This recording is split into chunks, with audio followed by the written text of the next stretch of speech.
Your dungeon master has placed you in a dreadfully precarious position. Dungeon master and dwarven sword master, hobgoblins, dwarves, elves, and halflings are some of the characters and terms used in this very complicated and controversial game. You're playing the most phenomenal game ever created.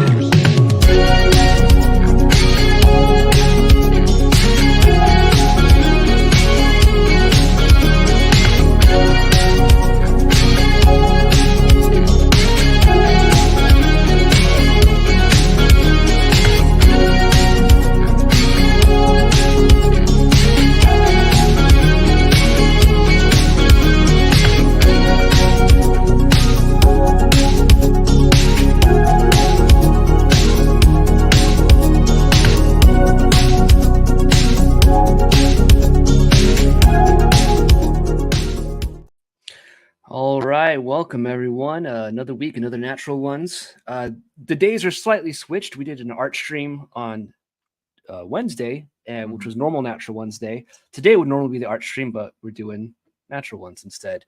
And joined as ever by Victor Gorchev. Hoi iedereen. We have our guest this week, Joel, creator of Lone Wolf Fists, and we're here to talk about that, and I'm glad you're here. I wanted to talk to you for a while. We had a little scheduling mishap, but I totally get it. Life is like totally crazy, and I'm glad to have you on so we can talk to you about this cool game that you made that I think is kind of unique, and I'm glad it exists. So welcome. Yeah. Oh, you muted still. I think you're muted still. Am I still muted? There we go. Yeah. All right. Well, thank you very much. It's good to be on. I knew that was going to happen. I had a moment. But my secret objective here is to slowly move the conversation towards your games. I'm just thinking about those. We'll see if I can subvert this whole thing. Well, now we're wise to your game, so Yeah. That's part of the game, sir. Well, I'm glad you're here, and I think we should just sort of dive right into it. And I'd like to know, because we've interacted a little bit on Twitter and stuff like that, but yeah, we've got like a parasocial relationship. This is the first time I've ever seen your face.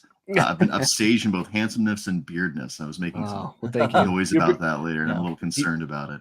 You have some nice, long locks. My hair, when it gets long, it's super curly, and I just get this this terrible afro looking thing. So it's bad. Exactly one physical advantage. I'm here to even it out because I'm neither handsome nor do I have a beard. So Thank God. But yeah, can you tell us a little bit about yourself, your background, and maybe what inspired you to kind of start work on and release Lone Wolf Fists? But what makes Joel tick? Oh man. Okay. Well, I'm actually really boring. I'm just a nerd. I wish there was more to me. In the 90s, I got into anime kind of early with the Festival of Anime from was that outside of my home? But it is. Just like a train coming to his wall. It's a new apartment. I'm not sure when things are going to get loud. Apparently, that's when the garbage truck comes by. I got turned on to anime kind of big during the 90s, during the Festival of Anime on Sci-Fi Channel. Because again, I was a little nerd kid. Played a lot of I didn't play TTRPGs until late 90s, early 2000s, and my intro was actually Vampire the Masquerade and 3rd edition D&D. Like that's kind of where I came in as a young man. I was like in my mid to late teens at that point. My background before then, I actually played Warhammer before then. 90s Warhammer was pretty sick. I played the Skaven because I love my little rat men. And I had the rulebook from them that was written by what's his name? I can't remember. I love the guy, but I can't remember his name now. But it was the red one, the one that's like red and yellow, and it's got like the gray seer on the front going from the front of the screaming bell. Oh damn, I'm so mad that I can't remember his name because I've modeled my entire life off the guy. But he was one of the original guys. It wasn't Rick Priestley. It was it Rick Priestley? I don't think it was. Rick Priestley was one of them. This was one of the other guys. Chambers, was that his name? Maybe. I'm not really a Warhammer guy. So, yeah, oh man. Okay, so back in the day, Warhammer was absolutely sick, dude. Like old, like 80s and 90s Warhammer was really, really good. That's what I hear. And the Warhammer I got into was the tail end of the 80s Warhammer going into the 90s. And when I got into 40K, it was like the end of the Rogue Trader era and the beginning of, like, I want to say it was also third edition 40K, which was kind of like the beginning of the more commercial era that like is predominated it now. But back in the day, that like and you've seen the Ian McKellen art and stuff like that. Like it had this wonderful indie energy to it that was really, really cool. And I was utterly captivated by it. Like I've always loved that stuff. I responded to like 90s and 80s anime in the same way. My favorite animes are all like the 80s animes, like Cuckoo and Divinity and Tank Police and stuff like that. And of course, Fist of the North Star. Yeah. I mean, an entire game about. So like if you want to know like where my soul comes from, it's a deep love of that kind of stuff. And it's not just general nerd culture. It's like this really specific subset of nerd culture that really like speaks to me. I'm old school because I'm an old man. I'm like I'm getting up there, buddy. So but like so that's kind of the building blocks of me and my introduction to role-playing games. I like them conceptually, but mechanically I fought with them a lot because like I don't know. I guess I wanted something out of them they couldn't really do.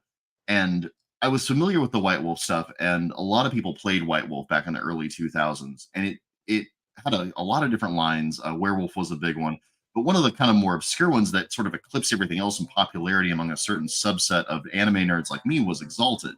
And I unfortunately didn't get super into the first edition of Exalted. I got into the very beginning of the second edition of Exalted through a friend of mine who was going through college, and he just kind of pitched it to us. This was back whenever we were all watching Avatar and stuff like that.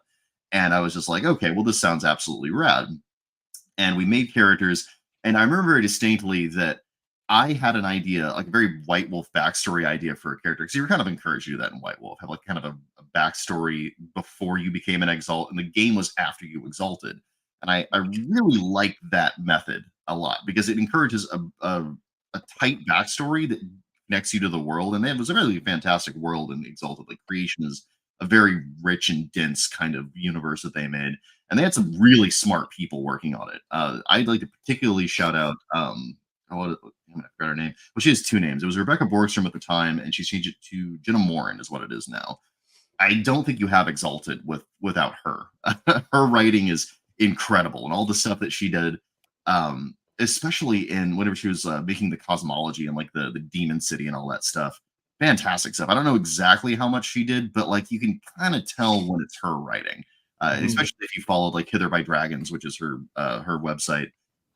I really like Jenna Morin's stuff. I don't always find it gameable, but like anyway, that's neither here nor there. The point is, I wanted to make sure I was shouting her out because she's a freaking amazing author, and an interesting game designer. I won't say that it's all usable stuff, but it's all revolutionary, unique stuff. But the point I'm trying to make here is that I made a character with a brief backstory that had a lot of really cool potential. Like I made a Zenith case, so he was like all about oratory and inspiring people. And he was a real like firebrand. His whole thing was he was really hard to kill, and he fought barehanded. So he had a bunch of like I punch you, you explode stuff. But his big claim to fame was he could get people to follow him. Like he would just go into a place and preach about the unconquered sun. And his charm set was such that I got like really deep into the charm trio with like a husband seducing demon dance and all that stuff. And my idea was that I would go into a place, start oratory, and I would make an army for us. And then it'd be like this little wedge formation. And my little guy, the Red Prophet, would be at the front, and he would just be punching stuff. And I was like, that's going to be awesome. So I remember my GM at the time really disconnected from what Exalted was about. And so I went in and tried that, and he was just like, oh, that fails. No one would listen to you. And I was like, oh, okay. So I just kind of like weirdly, I was a really emotional kid. So like I was strangely not upset by that though. So I was just like, all right, no big deal. I still got my punch power. So later on I got to punch stuff and I was fine. But he actually read the charms later. He's a conscientious dude, this guy, and apologized to me. And he was like, I did that totally wrong. That should have worked for you. And it kind of, I don't know, it got the gears turning in my head. And I was like, oh shit, I actually had something right in a role-playing game for once. I understood it. I moved away. At the time I was in Missouri and I moved to Tennessee. And I got some Exalted stuff there. I initially got some third ed stuff. 3.5 is what was out at that point. And I got some Exalted stuff there. And I ran 3.5 for a while and found it really like, hey, look, man, I seduce husbands. That's just what I'm all about. Anyway, yeah, don't we all? Of course, Black Lodge is here to bust my balls. I see you. I clocked that. But like, okay, so I go down to Tennessee and I was not clicking with 3.5. When you go and take the advice in the 3.5 DMG, it's very locked in. It's very much like make linear dungeons and think about the day in terms of a series of encounters and make sure that everything's balanced. Like it's very much you're like very much mollycoddling the player's experience, and it just didn't vibe for me. But in Exalted, they didn't have any advice, so you were just kind of free to organically do whatever. And I found that what I would do there is I would just up the stakes just kind of naturally until they were at the point they were taking damage, which in Exalted, you only in second edition, it was not well balanced. So if you started taking damage, you very rarely survived it for more than a round or two. So I get them to the point where they were taking a lot of damage, and they had to think of some kind of alternate to just wailing on things with their die claves. And that wound up encouraging stunts, and it wound up encouraging people trying to use the social charms, which I was just house ruling the work in combat time. They don't in the system, but it's not that difficult of a house rule to be like, oh yeah, they work in normal time. And all of a sudden, the game kind of opened up, and it was a lot bigger than just a series of encounters. I was taking plots I loved from Final Fantasy and elements from games I played as a kid and animes that I watched, and I was doing my own version of that in the system. And although the system fought me a lot, I still could kind of do it. You could kind of get there with Exalted. So I came back to Missouri after being a GM for a while and tried the same thing, and it failed. And so I tried different approaches. Different kinds of gamers have different things that work with them. And I found I had to kind of evolve my style. After a few years of that, I became a dad, and I got a lot less free time for Exalted or anything. But I still wanted to do role-playing games. That was my hobby. And I'd been fighting Exalted for a long time. I backed the third edition. And this was right when they were in the Kickstarter. Like everyone was super enthused about it. They'd already done Exalted 2.5. The designers are the same designers. Everyone had really high expectations for this game. I was stoked, but it was clear it was going to take a while for it to come out. So I was like, in the meantime, I'm also going to back this other Kickstarter that was out at the time, and it was an Axe product. It was Domains at War is the one, and I was like, hey, I've got a little extra money. I'll back Domains at War because it says you can do mass combat stuff. And I, at this point in my career, realized that White Wolf didn't understand how to make games. So I was going to be hacking games on my side and finding systems that worked for it. I was like, okay. And that to me felt natural. We're hobbyists, right? If you're a GM, you're not just going to do rules as written every single time. Eventually, you're going to start hacking stuff. If you're any kind of creative GM, you hack stuff. Some people are like really rigid, I guess as the Bros are now, that are like rules as written and nothing else. But they'd hack stuff too. That like I've got a book about the one-to-one time that I got on recommendation, and I'm reading it and I'm like, this is a brilliant hack of D&D, of this version of D&D. This guy really did some really smart stuff with it. And it really changed my mind on one-to-one time. Initially I was like, this is a joke. And now that I'm reading his stuff, I'm like, okay, in this approach, it's not though. He's actually got a lot to say for the technique. And it really, it's a good little book. I wish I had it handy. So how to win at D&D? No, it's a different one. It's not how to win at D&D. I can't remember what it is now. It's a good book though. Is it McGowan's book? Yeah, it's McGowan's book. That's the one. I forget what it's called, and I want to give him a shout out because it's a good little book. I haven't read the whole thing yet. I've been kind of busy, but I've been pecking at it, and it's good. Like it's persuasive, and it's got really usable techniques in it, which is like my gold standard for whether I'm going to do stuff. The living campaign. Yeah, living campaign. Oh yeah, okay. So I get I back this thing, and it comes really quickly because at this point access are filling super fast.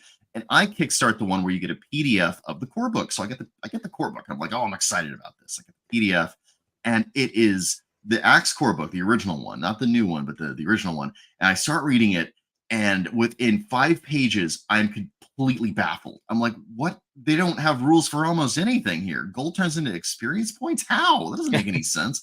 And like, I'm actually stumped by this old school RPG product. I'm like, the principles completely confound me. And so I'm a millennial. I go online and try to find blogs about it. And I stumble onto, I hit it with my axe and a bunch of other stuff like that. And all of a sudden, I'm learning a completely different way to approach role-playing games, which at this point had gotten a little bit stale for me. I've been trying to run Pathfinder, ran into the same problems with 3.5 D&D where I was mollycoddling the experience. All my dungeons were linear. Everything just felt really blah. I wasn't getting anything satisfying out of it. But in the OSR approach, I found a completely new way to think about RPGs. They talk about the milieu or the shared imagined space, or some people just call it free Kriegspiel. And like there's this whole way of looking at role-playing games that pulls off the page of the rules and says you have to be creative in the moment spontaneously, but you have to be consistent. And like there's all these ideas that they have about tracking time and about how to do dungeon crawls. And then I find the Alexandrian, which is a brilliant resource. And I learned about the Jacques technique of dungeon design, where you can do multiple paths. And like I learned a lot about like not just normal like RPG design, but general game design stuff through this window. And I don't know, I guess somewhere in all of that, the third edition of Exalted drops, and it's this Bible of a book. So I'm excited to get it. And I start reading through it. And initially, I'm excited about some of the concepts in there because they seem like they're really new and interesting. But I'm also realizing very rapidly that the people that authored this book have not gone on the journey I've gone on down the OSR and found some extremely important things that are factual about role-playing games. They've got this whole other way of approaching them, the sort of story gamey approach that White Wolf has become more Puritan about lately. Well, I say lately, the last 2 decades. But like, I understand that there's really critical things that they don't understand, and this is cemented for me because one of the first things for Exalted Third Edition is they do an intro adventure, and one of the guys, smart guy who's working on it, Stephen Lee Shepard is his name. Which I know him because I went through a rough patch with working on Lone Wolf Fist when I was working, because David Ramirez is the guy that gave me permission to work on the system initially, and it kind of became its own thing after that. But I was working with David, and I didn't know what I was doing, and so I went and I texted Steven on then RPGNet back when I went there, and he gave me some really helpful advice and responses that really helped me out a lot.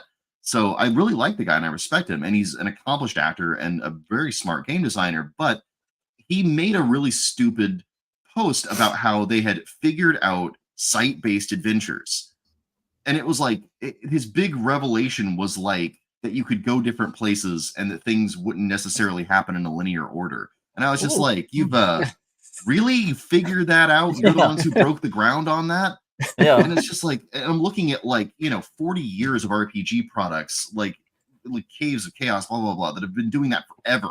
Yeah. Every OSR game already understood that. Yeah. They go in depth on Justin Alexander goes in depth about how you don't make stories, you make adventures, and he has all of this really sophisticated thinking and verbiage about how to do it. It's almost a paint by numbers if you've read these things, and they figured it out. They didn't. It was like a really shoddy, crummy, coming at it from a weird angle thing, and it's just like it really clarified to me that they didn't care about all of these things that were really useful to actual people that played role-playing games, to the point where they were almost doing a whole separate hobby.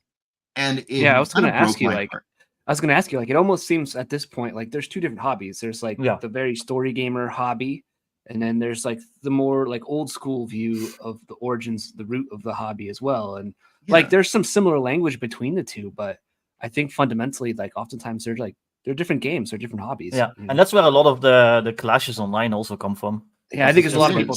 I think a lot of people just talking past each other. It's alignment languages clashing. Yeah, that's a good way to put it. Yeah, yeah.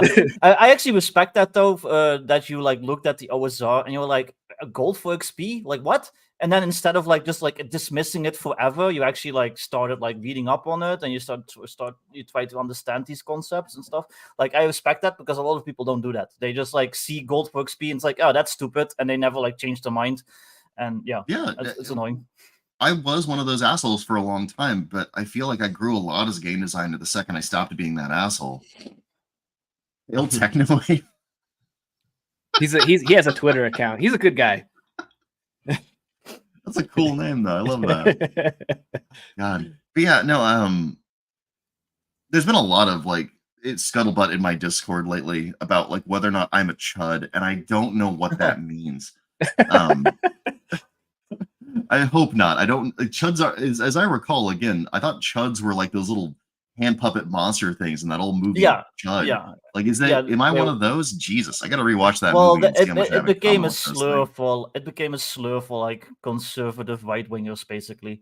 Yeah, like it's a really stupid, lame slur that nobody's ever offended at, but they try to make it and they still use it. I'm a little offended. I don't want to be a chud, but like I'm not right wing. Although I will say that like I'm a lot more sympathetic to the conservative mindset than I was in my youth. I think that people kind of generally, at least in my experience, people kind of generally are born into a thing and they kind of keep that thing, for the most part. And they might like like curb off through their life. But for the most part, unless you don't have anything that was worthwhile about it whenever you were there, or you're trying to violently reject it, I feel like you're always kind of colored by where you came from. Yeah. Yeah, I love this. I didn't know that. I've never actually seen an episode of this show. I like that we can just see people in real time. This is cool. Yeah, it's nice. I also don't do gold for XP. In my game, I do a version of the karma system from Marvel Face Rip. But I mean, the concept is the same though. That you get XP for doing a thing that you want to incentivize. White Wolf games aren't like that. White Wolf is like a universal basic XP for everybody. And I think, let me see. Actually, no, they don't do that, because I'm gonna contradict myself here, because I think in Exalted you get XP for certain things, but it's like table things. It's like table etiquette things instead of it being like in-game things, as I recall.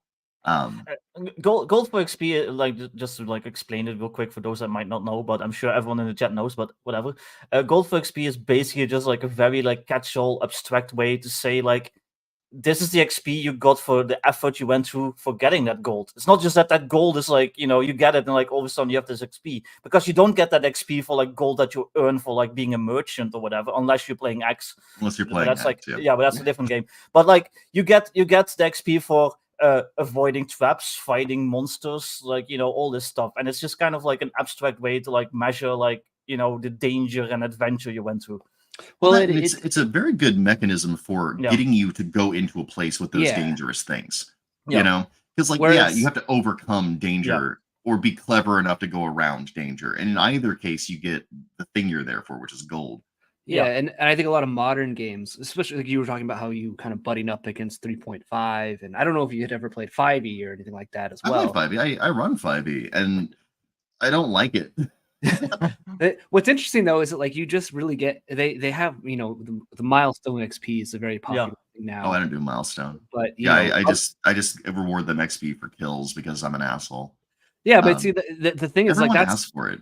That's like everyone asks for that, and like everyone asks for paladins that aren't paladins. I don't understand the new paladins at all. Or they're like, I'm an atheist paladin. Like, dude, I'm an atheist in real actual life, and I got to tell you, that's the stupidest shit I ever heard. But I think like with 3.5 and like 5e and stuff, you know, they incentivize the whole like combat killing thing. So like you know, it creates a situation where you have to create these powerful characters that kind of don't really struggle, because they got to be able to kick in the door and kill everything inside, because that's how they're going to advance. Whereas like in old school, I have argued that 0E is quite heroic. You know, I wrote my 0E clone game White Box, but like that is still very, like those first few levels, you're very squishy, or it's very dangerous, you know, and it's like, well, if I can get the gold by just like going around the dragon rather than killing the dragon, I had such a light bulb moment with that shit whenever I ran Axe for a long time, and they did a Sword and Planet Kickstarter, which was really cool, and I got I think it's Greg McKinney's Carcosa at the same time, and I started running that, but he doesn't have the city done. So I used a bunch of urban crawl rules to make this big, cool city there. And I set a game in Carcosa with those rules. And I was realizing that my players had, like, because they only had like 2 or 3 hit points each, had to be really super careful in approaching problems in a way they weren't whenever they got that second hit die. And as soon as they got the second hit die, they became a lot more, they thought of their hit points as a player resource. Like, I could fight this thing and I might survive because I might be able to survive this 1 or 2 attacks from it. It made me realize that the first level was teaching you as a player how to approach Dungeons and Dragons and building your actual player skill. It's ingenious design, and people skip over it because they're like, I don't want to have 2 hit points. That's stupid. You got to use your brain, dipshit. You have 2 hit points for a reason, because it's the same as having no hit points. It teaches you how to approach the game. Zach Smith, who I don't like in general, but I think is quite smart, once said something to the effect of, if you cannot get through a mega dungeon as a 1-hit point wizard, it's a poorly designed mega dungeon or a poorly run mega dungeon. And I got to tell you, that really changed a lot about the way I thought about, like, okay, because a lot of GMs will do this thing where they sort of force you to have a combat because it's combat time or whatever. And you really, as a GM, have to approach a game such as that any situation in which they could take 1 hit point of damage needs to be something that they can avoid through clever play. And as soon as you start approaching running games like that, your games are completely different and everyone winds up loving them. I will say that at higher levels, you become a very indulgent GM using it that way. But that does seem like a reward to me overall for actually having players that have mastered that type of the game. Yeah. There's so much genius in old school design that if you actually look at it and test it and see what results it has, it reveals itself. And it being the kind of person that eventually was like, well, let's give this gold for XP a try, really did change the way I design games. Anyway, Jesus, yeah. I should probably actually finish my story, huh? Okay, so long story short, I'll truncate the last bit because I was bloviating there. Exalted 3E, I try to run it. That's what happens. I try to run 3E and we get stuck at character gen for 4 hours. And I'm like, this is a waste of time. I can't even understand. I won't be able to master this to the point where I can tell anybody how to make a character efficiently. This is a bad use of my time. And so I go hunting for other systems. I find Legends of the Wulin, which has similar problems. It's easy to make a character, hard to play. Combats are like hours long per round. And eventually I'm just like, I bet I could combine my understanding of how to do efficient old school stuff with this really interesting roll and match system that Legend of the Wulin has and use some of their similar design principles. Because a lot of their design principles are super charitable for the GM. It was really easy to make stuff there, but was really punishing when you tried to implement them in play as a player. So all I did was I just kind of cut out that second part. And I did that with the insight of the people that like Eric Breck and Jerry Skold, the guys who initially made that game, and also David Ramirez, who gave me permission to work on it. Because I think he actually was one of the guys that owned it at the time. And eventually that became Tian Shang, the Tian Shang system, which I've used for Lone Wolf Fist, and I'm going to use for a bunch of other stuff too. But like, not everything. I'm not going to die writing this system, but I do have a couple of other games I really want to do. But yeah, that's my background. Long story short. Exalted 3 is almost a good game, though. That's what I hate about 3. There's so many brilliant ideas in it, and it doesn't have the discipline of. And it didn't have. Here's the thing about 3. It didn't have the luxury of an open playtest. I kind of did, so my game is a lot more playable, and that's really the only difference between me and 3 is that I was the kind of person, personality-wise, that was like, here, take this and tell me what sucks. And instead of getting butthurt about it, I was like, okay, I've got to fix this. How much of my design can I keep and fix this? And a lot of the weird rules that Lone Wolf Fist has is a result of that process. But a lot of the playability of Lone Wolf Fist is due to that process. So there you go. I would guess say then that Exalted 3E is sort of like just this beautiful idiot, like you know, we got one of those too. But I famously compared it to a really hot chick that is like just a nightmare to be in a relationship with. But it seems like she's always dating some guy. So yeah, that was my comparison. I think that's a pretty good one. I think for me, a game that was kind of like that was the Genesis. I don't know if you've ever looked at that game. I've heard about it. What's it about? It's like this post-apocalyptic, they call it primal punk. You know, so it's like this post-apocalyptic future. It has like amazing visuals, it has a super cool setting, and then you try and play the game and you're like, this sucks. Yeah, the art is amazing. It's like some of the best art I've seen, and like layout and stuff, and then the game itself is terrible. But I don't know. Hot take, as a creator myself, I kind of appreciate terrible games, especially if they're made by people that are otherwise experienced or have like a big company behind them. Because I don't know, that just makes me feel better. As just like one dude who might make a terrible game at some point. Well, you know, it's like, well, it happens to the best of us. So, you know, who am I? It really does. It does. Like, I can't think of one game creator that hasn't made a complete dud of a game at one point in their career. Yeah. So. I have stuff that I look at stuff I've made and been like, man, I could have done a better job on that. Yeah. But you know, I didn't know what I didn't know then. You know, like, and that's the thing. When you go fishing, you fish for like that really rare fish, and you don't know where it's going to be, so you just kind of cast your net wherever. You know, I've had a lot of systems where I had really interesting ideas, and I tried to develop them, and then at some point in the development, I was like, oh, there's no fish here. Like I had one that was going to be called Strangers in the Night, which was based on an old post by Benyatsi Croshaw, where he was talking about what if there were a stealth game where you couldn't use combat at all. And I was like, that's a fascinating idea. And he had 3 classes he proposed for it. He had the Face, which could talk to people. He had a stealthy ninja guy, and Dangerous Journeys. That was foremost in my mind, by the way. And then he had another one. Who was the other guy? I can't remember the other guy. But yeah, there's basically 3 different kinds of like stranger in the night. And I was like, I'll give that a try. He didn't develop it. He just kind of pitched the idea. And I found really quickly when I got to playtesting it, all these great mechanics for avoiding combat, for how stealth would work, like how you could describe your interaction with like the environment that would change the way you do stealth stuff that actually wound up getting into later design. Like the awareness chart in Lone Wolf Fist has elements of that design in it because they were good ideas. But what I found was immediately upon playtesting it that people just try to rampage into combat, and the system just says that you lose if you do that. Yeah. So it was super unsatisfying for those playtesters because they just didn't want to engage with the premise that combat was an immediate loss. They wanted a chance. And at first I was really butthurt about that. And then I realized that that's really not an unusual request. Like role-playing games, they're not combat centric in my estimation. People make that claim about them that they're combat centric. My game certainly is. It's all about fighting. But like D&D is about exploration and avoiding combat if you can. It's very deadly, especially at earlier levels. It's a lot of save or die effects in D&D. Like you want to not be in combat. So it's about not being in combat, but there is an elaborate combat system, even in older systems, or even in older versions of the game. But the reason there's an elaborate combat system is because we intuitively feel like we should have some say, some chance. And I eventually came to the realization that a game that just said, no, combat's off the table, didn't work. People didn't like it. There were no fish there, no matter how much I cast my net there. So I just abandoned the design as a general principle. I'll be honest, I would never play it. I like combat. I wouldn't play it either. I might do my best to avoid it because my character's squishy and I don't want to be caught by the guards and like shot by like 12 dudes. But if it does happen, I want to whip out my gun and get into a cool gunfight, even if I'm gonna go out in a blaze of glory. At least So yeah. Right, and especially because it's not like you're going to be playing it alone.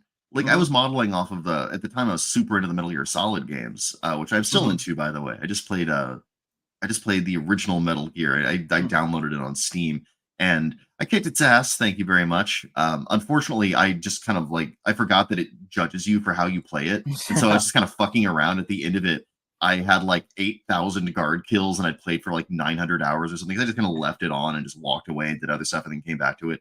And so my code name was Chicken. I'm like, oh, great.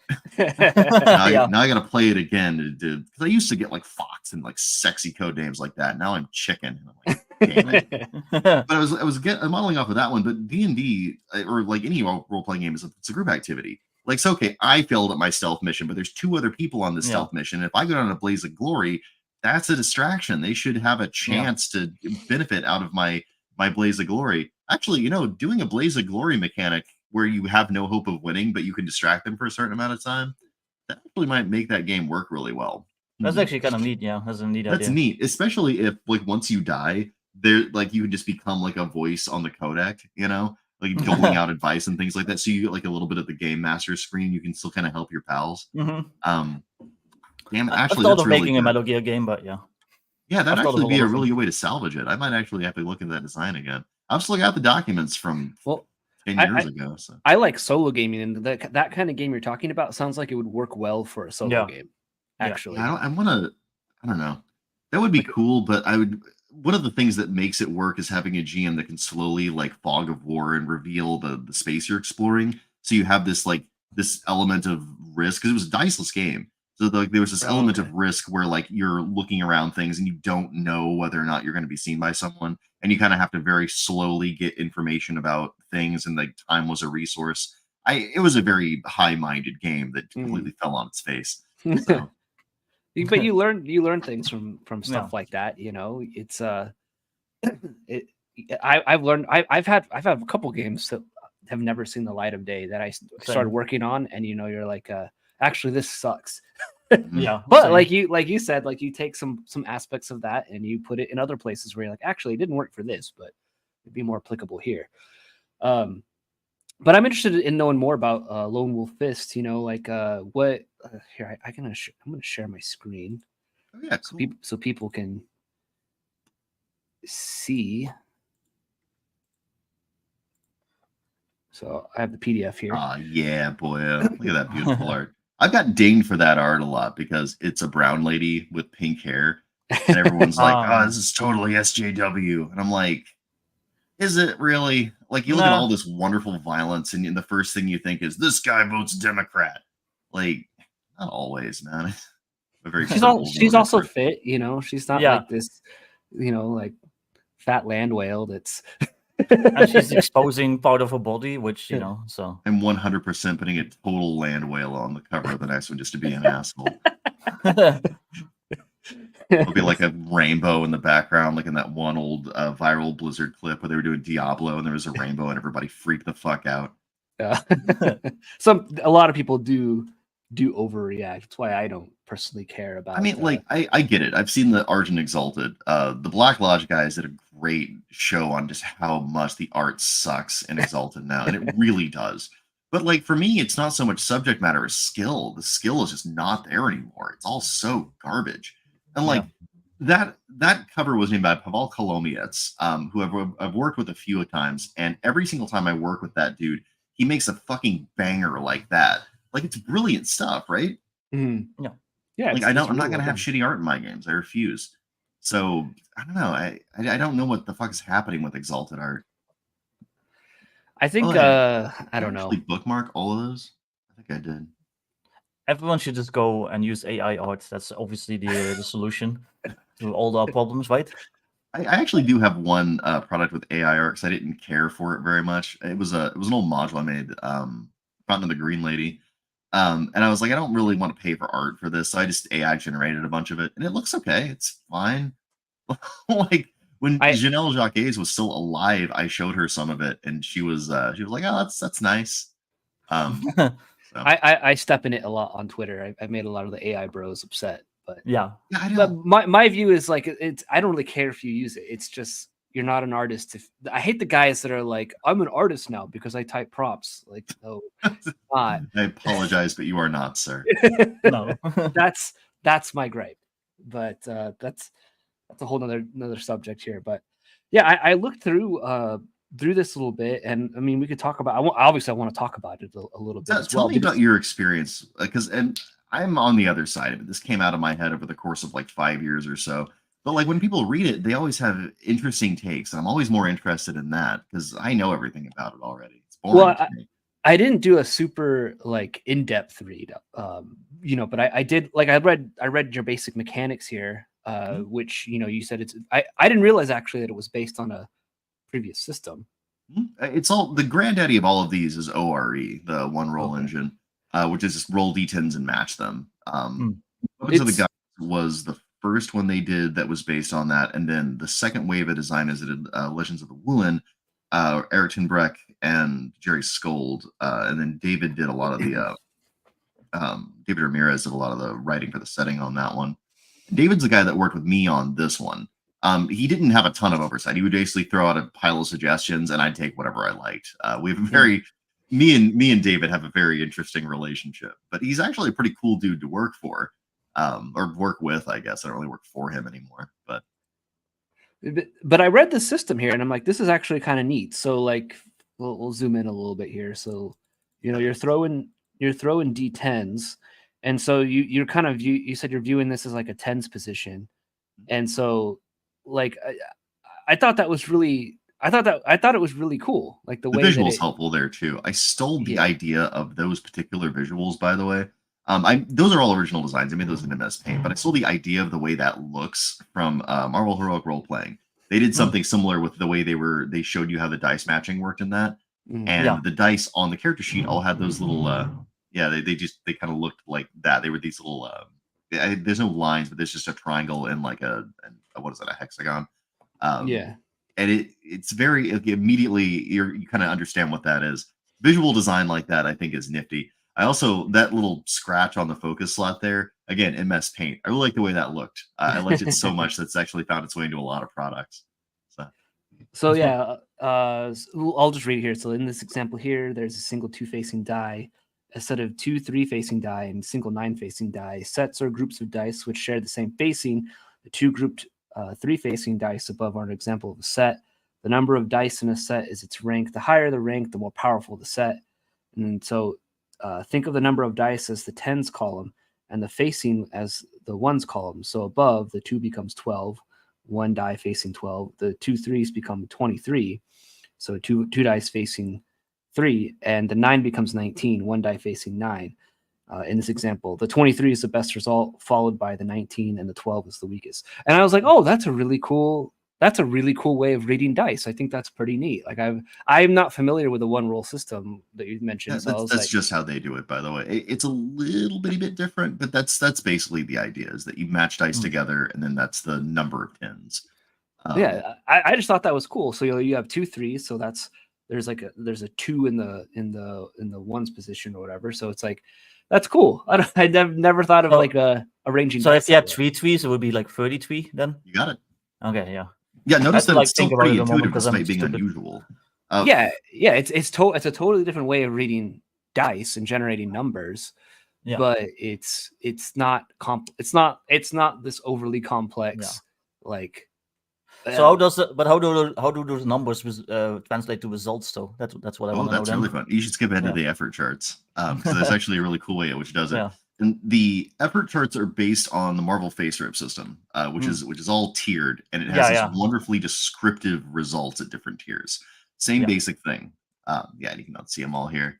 It'll show you like power chart's my favorite one, because I wrote a version of this chart and I sent it around, and then eventually who was someone who was actually a power lifter came to me, and he's like, did the equivalent of putting his giant beefy arm around my shoulder and said, hey, look, these results are way too low. Human beings can lift so much more than this. And I was like, oh, oops.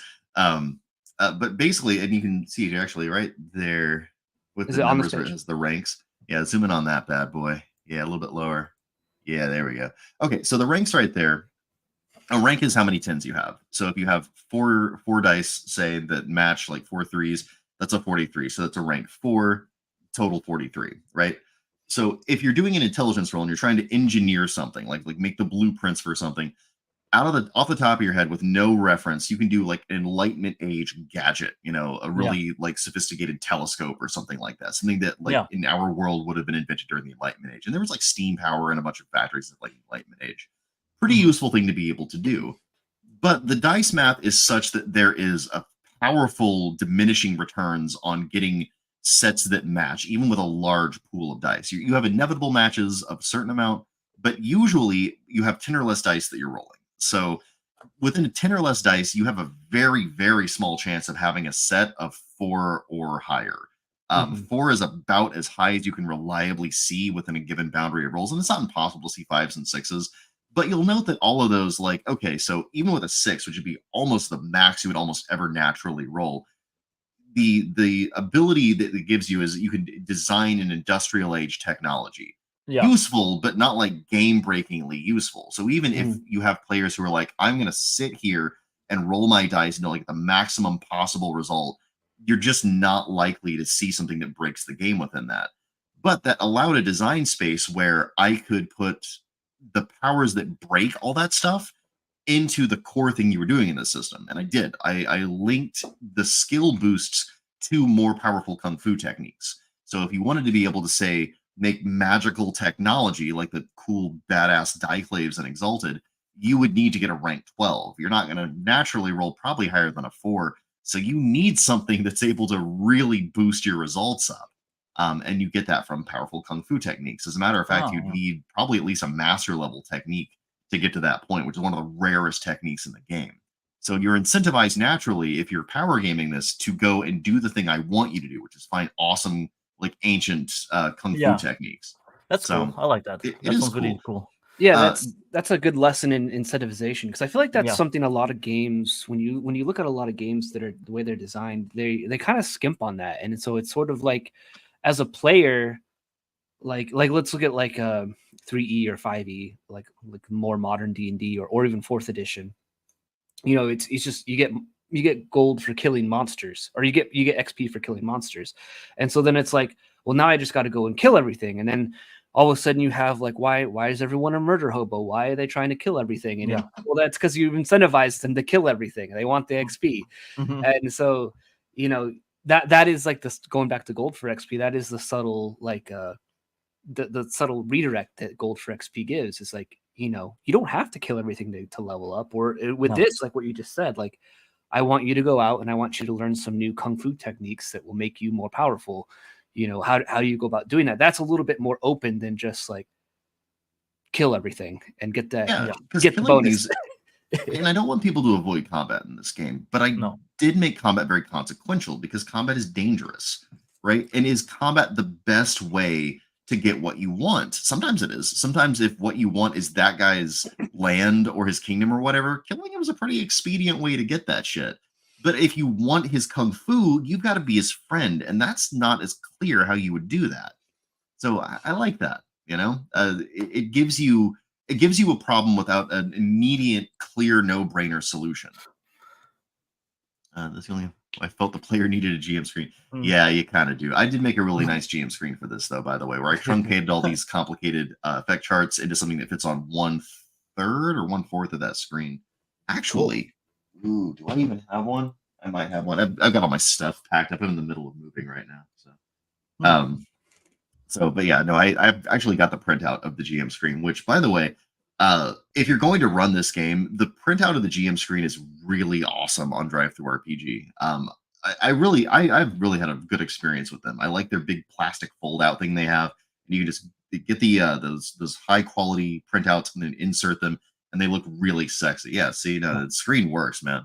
But even just the PDF of the screen works really well. And I think the PDF is like $1. I try to keep it really cheap because I agree. I feel like the screen is a necessity for actually running this game. So you have fans. What's that like? Well, they're all annoying, and it's kind of true. Actually, no, I'm kidding. It's a double-edged sword having people that love your stuff because they are also by far the most painful critics to actually have to listen to because they sincerely love what you do, but they understand it, and because they understand it, when they give you any feedback and it's negative, you know they're right. Like, there's no way. And this is another thing that's really useful about me. I'm a couple of standard deviations below the standard intelligence, but the people that play role-playing games are a couple over. So the wonderful thing about having fans is that I can guarantee they're smarter than me, so I just have to take their advice and it makes my game better. Yeah. You are, but, you know, being a picky bitch is really useful for getting what you want. And if what you want is a functional game that lets you do a high-powered kung fu, you don't do the exalted route where you ignore your fans. You do the Lone Wolf Fist route where the fans basically are in charge of the show. Inmate Serenity is silent on this one, folks. And you know what? You're doing a pretty goddamn good job. I had a guy critiquing my work recently, but he was like some veteran writer for GURPS supplements. And his critique was coming from a very GURPSy place. And it's I appreciate it, but I'm writing for Old School Essentials. It's a completely different animal from GURPS. It really is. Your advice doesn't really fit here. So 9/10 of the time, whenever I see, 99% of the time, almost every single time, invariably, whenever someone is like, hey, what kind of high-powered kung fu game can replace Exalted? The first response is, play GURPS. And it's like, we know GURPS is an option. If we wanted to do GURPS, if GURPS would have scratched that itch, this question would not have been asked. GURPS is a very well-known solution to, can I have a game that does X? But GURPS does it the same way that McDonald's does steak, which is to say, I would never order a steak from fucking McDonald's. You know, yeah, of course they could cook it. Like, they're McDonald's. They could do anything. I don't want McDonald's steak. You know, I don't. Oh, sounds pretty good to me. I might try it once. Yeah. Just to see. Now I want to see what the mixed steak would look like now. Okay. Again, I'm contradicting myself here. No, but that's cool. Like I just thought the mechanic was again, I was like, oh, this is it's a dice pool system, but it does it in a way that's a different way. Yeah. One thing that sucks about dice pool systems is that they are still answering a binary question. Do I do this thing, yes or no? But this system doesn't do that. It makes your dice into a pool of resources you have to think about how to use. Yeah, the McRibeye. There you go. But yeah, because when you get into actual fights, you roll all of your effort, and then that's your attacks and defenses for the rest of your turn. You have to think about it as a very careful resource to shepherd. And you also have your kung fu, which can increase the number of actions you have or increase the potency of the actions that you have. And again, you have to think what's the best trade-off here? That was by far the best part of Legends of the Wulin, which, by the way, again, I didn't animate that design. Jerry Skull and Eric Tinbreck did in Legends of the Woolen.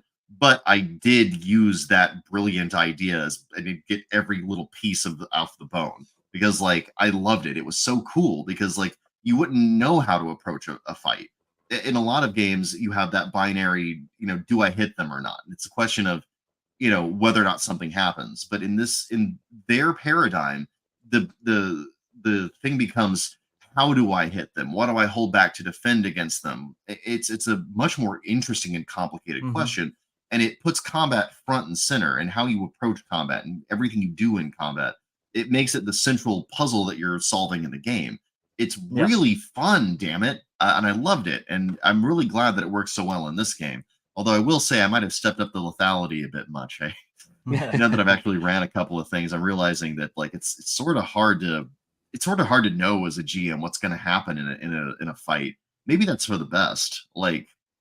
But like in old school stuff, very, very often, I kind of know what hit die range I can throw at the players before they're in serious danger.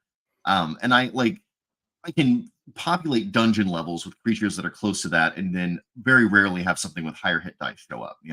I don't like to pre-plan an encounter, but I don't mind designing the game. That's what I do. But like in this game, and in a lot of games, but like in this game in particular, I'm never sure how much danger the players are going to be in. A lot of times they'll walk into something that I think is going to be a foregone doom, and they just cakewalk it because of the way they approach it. I infamously had a pretty deadly NPC defenestrated on the round 1 of a combat. He died because he fell off of a really tall building. I didn't think they were going to do that, but it worked. And then another one, the players approached a bad guy they were inside a tank from behind and got the first shot, and he still managed to kill one of them and mutilate the other one before he went down. So I'm never sure. Like it's about how you approach it and how the combat chooses to play out, and it's kind of in the hands of God. That's cool though. It is. It's neat. It means that combat's really consequential, and you can do it wrong and die. So the way combat works then is like if I had those 4 dice that we saw at the beginning, I'd roll that at the start of the round, and it's like, okay, well, this is happening, so now I'm going to apply. I think right now we'll use the 12. Is that what you're saying? And now I can't use that. If I remember reading it correctly, then now I can't use the 12. So that's gone. You spend it when you use it. So say, and you have to contextualize what you're doing with it. Another brilliant innovation of the previous designers, the guys who did Legends of the Woolen, was that your effort pool doesn't mean anything until you decide what it means. So it's like, okay, I've got a set of 12, a set of 23, and a set of 19. What am I going to do with them, though? Is the 19 going to be a defense? Am I going to use the 12 to launch a punch or a kick? What am I doing with it? That's cool. Am I going to decide to design some blueprints in the middle of the combat? Okay, I can do Iron Age stuff. That's pretty useful. I'll design the blueprints for a sword and then throw a quick jab at this guy's throat. Yeah, that's cool. Because so if you happen to have like a bunch of like pretty good walls, you can I'm equally as adept at defending this round as I am at attacking. You can choose, or if you have a couple of shitty walls, you can be like, well, do I want to use those for attacks and maybe only do a little bit of damage, kind of bruise him, or do I want to use those for defense? I don't know. I like that. And the loadout of the kung fu you have is going to determine how you approach it too. Different kung fu styles have different strategies. Matter of fact, I play tested all of them, and so I wrote down my findings on the strategies in the introduction to all the different kung fu styles in this book. So they kind of give you a little bit of pointers. It's like, well, if you have Path of the Bullet, which is my favorite name of any style I've ever made, you have like a gun kata thing. So with you, it's all about getting distance from the enemy and hitting them with a whole bunch of ranged attacks. Well, I know what I'm playing, so it's great, right? And it's like if gun kata, Trigun, and Eat Man all had a baby, it would be Path of the Bullet. Also, I don't know if anyone got the Eat Man reference. I think I might be the only person who ever watched that anime in the United States. But yeah, where are the kung fu's at? I kind of want to. Oh, it's above that. You're way too deep into it. Kung fu is in the character gen chapter. So let's see. There it is. There's 5 gateways. Yeah, Path of the Bullet's right over 5 gateways. A little bit further down. Bound stone. Atomic Dragon Fist. Path of the Bullet. There it is. Okay. Almost. Up. There it is. There it is. All right. Yeah, right there. Okay, so right there they've got strategy. They all have that. And that is actually the real way you should approach playing these in the game. Yep, see, strategy, get distance. Works best from range and cover. Failing that, use your arsenal of tricks to put ground between you and the enemy. And again, like I knew this was a kiting and range style, so a lot of the stuff I designed for it was about, okay, the enemy's in your face, now you can get distance with this move. And like that, it doesn't have general utility. It works strategically within the confines of the style. Like you don't usually want, like if you have, say, Earth-Shattering Tetsubo, which is a really powerful close range style, this style sucks to fight against because you want to get into grips with them and hit them really hard. But if they're dodgy bastards and you get close finally and they're like, whoop, whoop, whoop, whoop, whoop, and they scuttle away, shoot you in the face, right, it's really frustrating. Now, understanding that being ranged means they can't usually attack you back, a lot of the offense here is way less powerful than the general offense of the game, which is pretty high. There's an offense tilt to everything in this game. There's a defense tilt in Legends of the Wulin, which made things turn kind of static as combat's drug on. This one has at least two things that change that. Number one, it's everything that has an offensive thing, the range of dice that match with it, because the facing there, you can see under Eagle's Eye Strike, those are the die facings that will match with the rank that this is. So like say you had that 19 and you were like, I want to use this as an attack. Well, you could boost it with Eagle Eye Strike. It would increase it by runway, so it turned to 29. And because it's facing 6 through 9, i.e. it's 19, it would be able to match with it. However, your 23 you wouldn't be able to use with it. That's only a facing 3. So this couldn't boost that one. Cool. Okay. All of the offense, almost all the offense in the game, the general template for offense is that it goes to the higher range, 6 through 9. Defensive techniques have the lower range, which is 0 through 2 or 0 through 3. I think it's 0 through 2. And so yeah, there's like 3, a lot of the middling 6. Ones have 3 through 6. So so that's kind of an unusual technique. It's got a broader range. It has more things that match with it. Part of the value of techniques is in what they allow you to do with dice. They open up new options for you. So like if you this might be kind of suboptimal in a lot of scenarios, drawing from Hell's Cistern, because it doesn't do direct damage to people, but you don't know what the dice are going to roll. So in a given round, you might have a lot of 3s, 4s, 5s, which are not powerful things. They don't match with any of your offense techniques. But all of a sudden, you have this new ability not only to attack them with a pretty deadly rank 5 attack, but it doesn't have really big requirements. You only need 2 arms for it. So you can, usually people have 2 arms. Well, usually both your arms are undamaged, especially early in a combat. And this does this cool thing where it rips up their prana and it makes them less capable of fighting you. So even if you don't have good offensive options in that round, you can still do something very offensive by bidding high for initiative and using this and screwing up their ability to attack you. So when their turn rolls around, even if they had a lot of prana and really deadly high match sets against you, suddenly it's just not as useful. They're like, oh, I can't boost any of these because all my prana's gone. And also my high value sets, like, they don't matter as much because I can't actually do anything to increase their damage.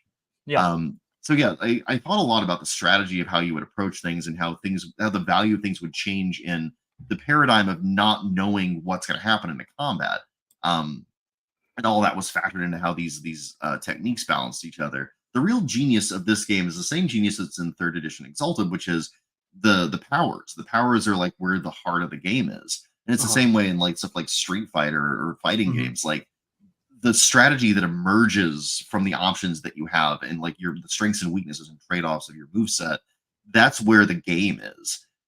It's kind of exponentially harder to make something that is like Street Fighter in an RPG because you can keep getting new powers. Like imagine if all of a sudden, like you were like one of those jerks who plays Ryu in Street Fighter, and you could get power sets from like Dalzim and stretch your arm or do like the yoga flame. Like that would totally change how powerful you were. The same strategies wouldn't work against you.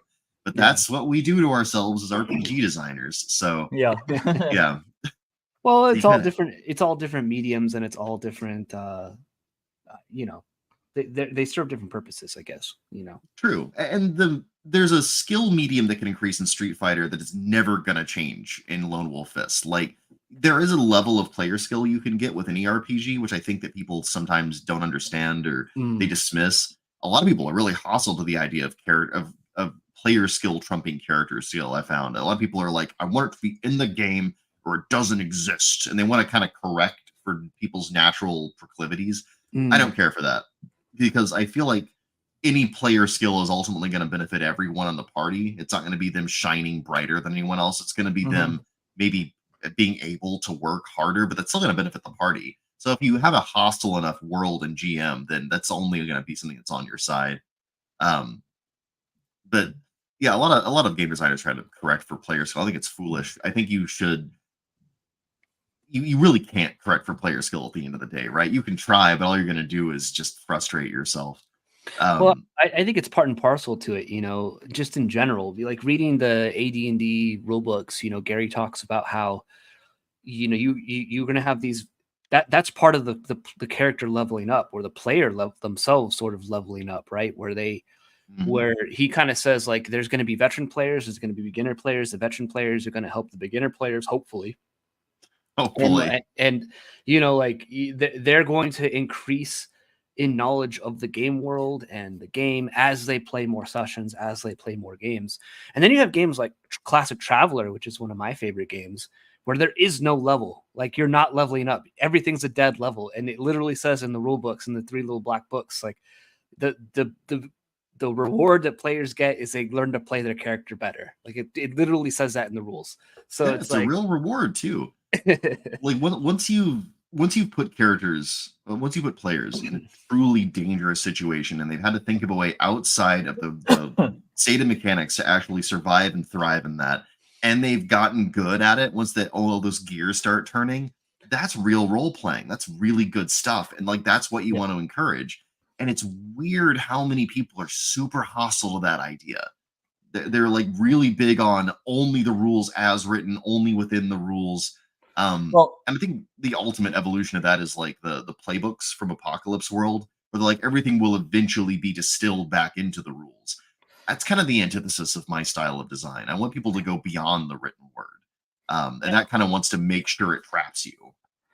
I think that might be a consequence of Munchkins, and that was especially a thing doing like, you know, D&D Third Edition 3.5, like those kinds of games. You know what's weird though about that is like that was my favorite kind of player to be and to have. Well, I mean, I'm talking about the people that are like, I'm gonna line up all these peasants and I'm gonna give them a spear, and I'm gonna like hand, like these 100 peasants are gonna like hand a spear like from the back of the line to the front of the line. So when it reaches the front of the line, the spear is going at like 10,000 miles an hour. So now it's a real gun. Like, I'm talking about that kind of nonsense. It's like people that figure out like, I combined this spell with this trinket and now I have a nuke. Like, you know, at level 1. Well, yeah, like that kind of shit. And that's, I think that was like very common back in those days. And there's like all these horror stories that have been online forever about those kinds of players. Well, so I think that kind of fed into the whole, I GM'd that stuff. I mean, like, but right away, what you're saying, because I know enough about physics to know, like, you're ignoring certain parts of it that the rules state. But what you're doing is you're looking at the fact that the rule book isn't giving you every law of physics and saying that must mean they don't exist. But I mean, clearly they must, right, for the world to exist. So what that player is doing is with like the railgun spear thing, what they're saying is, because the rules give you a certain way to get around physics, certain aspects of physics that are convenient for my plan aren't going to exist. But the ones that are convenient for my plans will exist. Because, I mean, like, if you take that to its logical conclusion, the spear should reach infinite mass at some point, and every world should have been in a black hole. Clearly, that hasn't happened.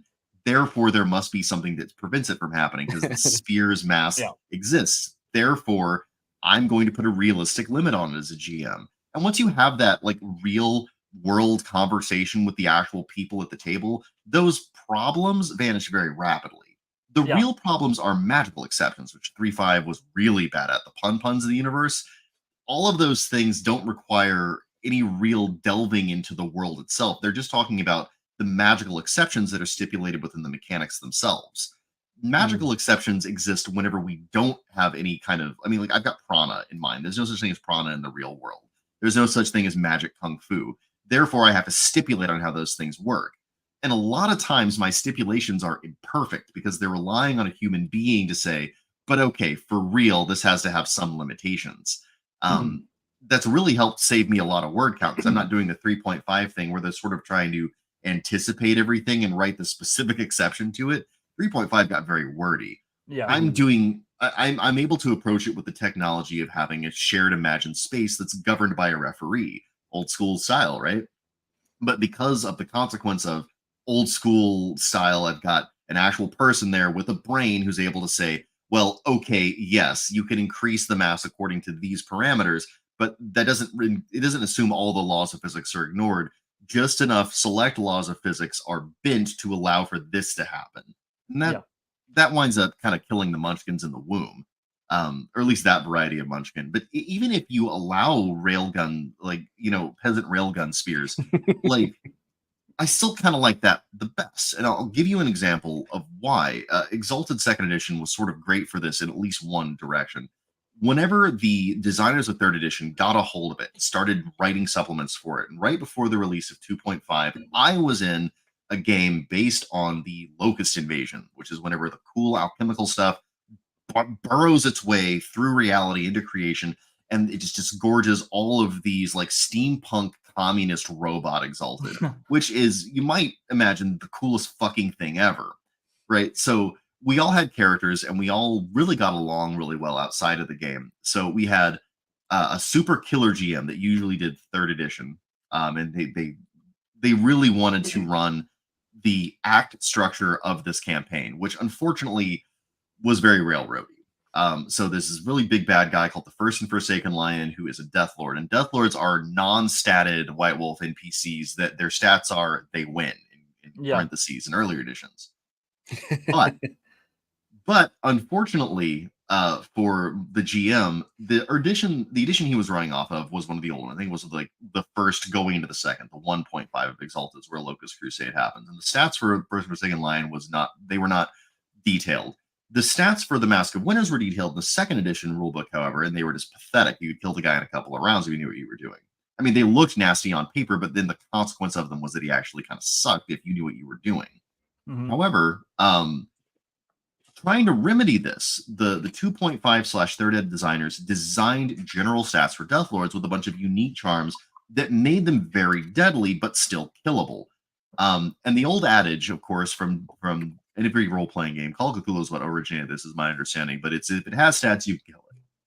So the GM was on the wavelength that the First and Forsaken Lion was the ultimate kill switch for this campaign, and because we had to toe the line and not fight the guy, we would eventually just have to do everything that happened within the act structure of this campaign. Well, we got kind of sick of the railroady way he was running Exalted and conspired, because we were all huge munchkins, to look at the actual mechanics of the rules and fairly, within the boundaries of the powers he allowed us to have, make a strategy that if we fought the First and Forsaken Lion and he used the stats that were provided for all the Death Lords, we could win. Not that we would, it wasn't a foregone conclusion. We could get shitty rolls and die, but we had an actual fighting chance. We were powerful Essence 5 Exalted at this point. We were Solars and a Lunar, and we had this like multi-tiered strategy that brought all of us together out of the campaign, where we're like, okay, you know what? We might be able to save the South of Creation. We might actually have a chance to do this. The rules say we have the ability. The GM didn't wish us to do that, but it would have been fucking amazing, right? But all of a sudden, in the middle of this railroady campaign, the characters are like, you know what? New plan. Put us on the Sky Chariot.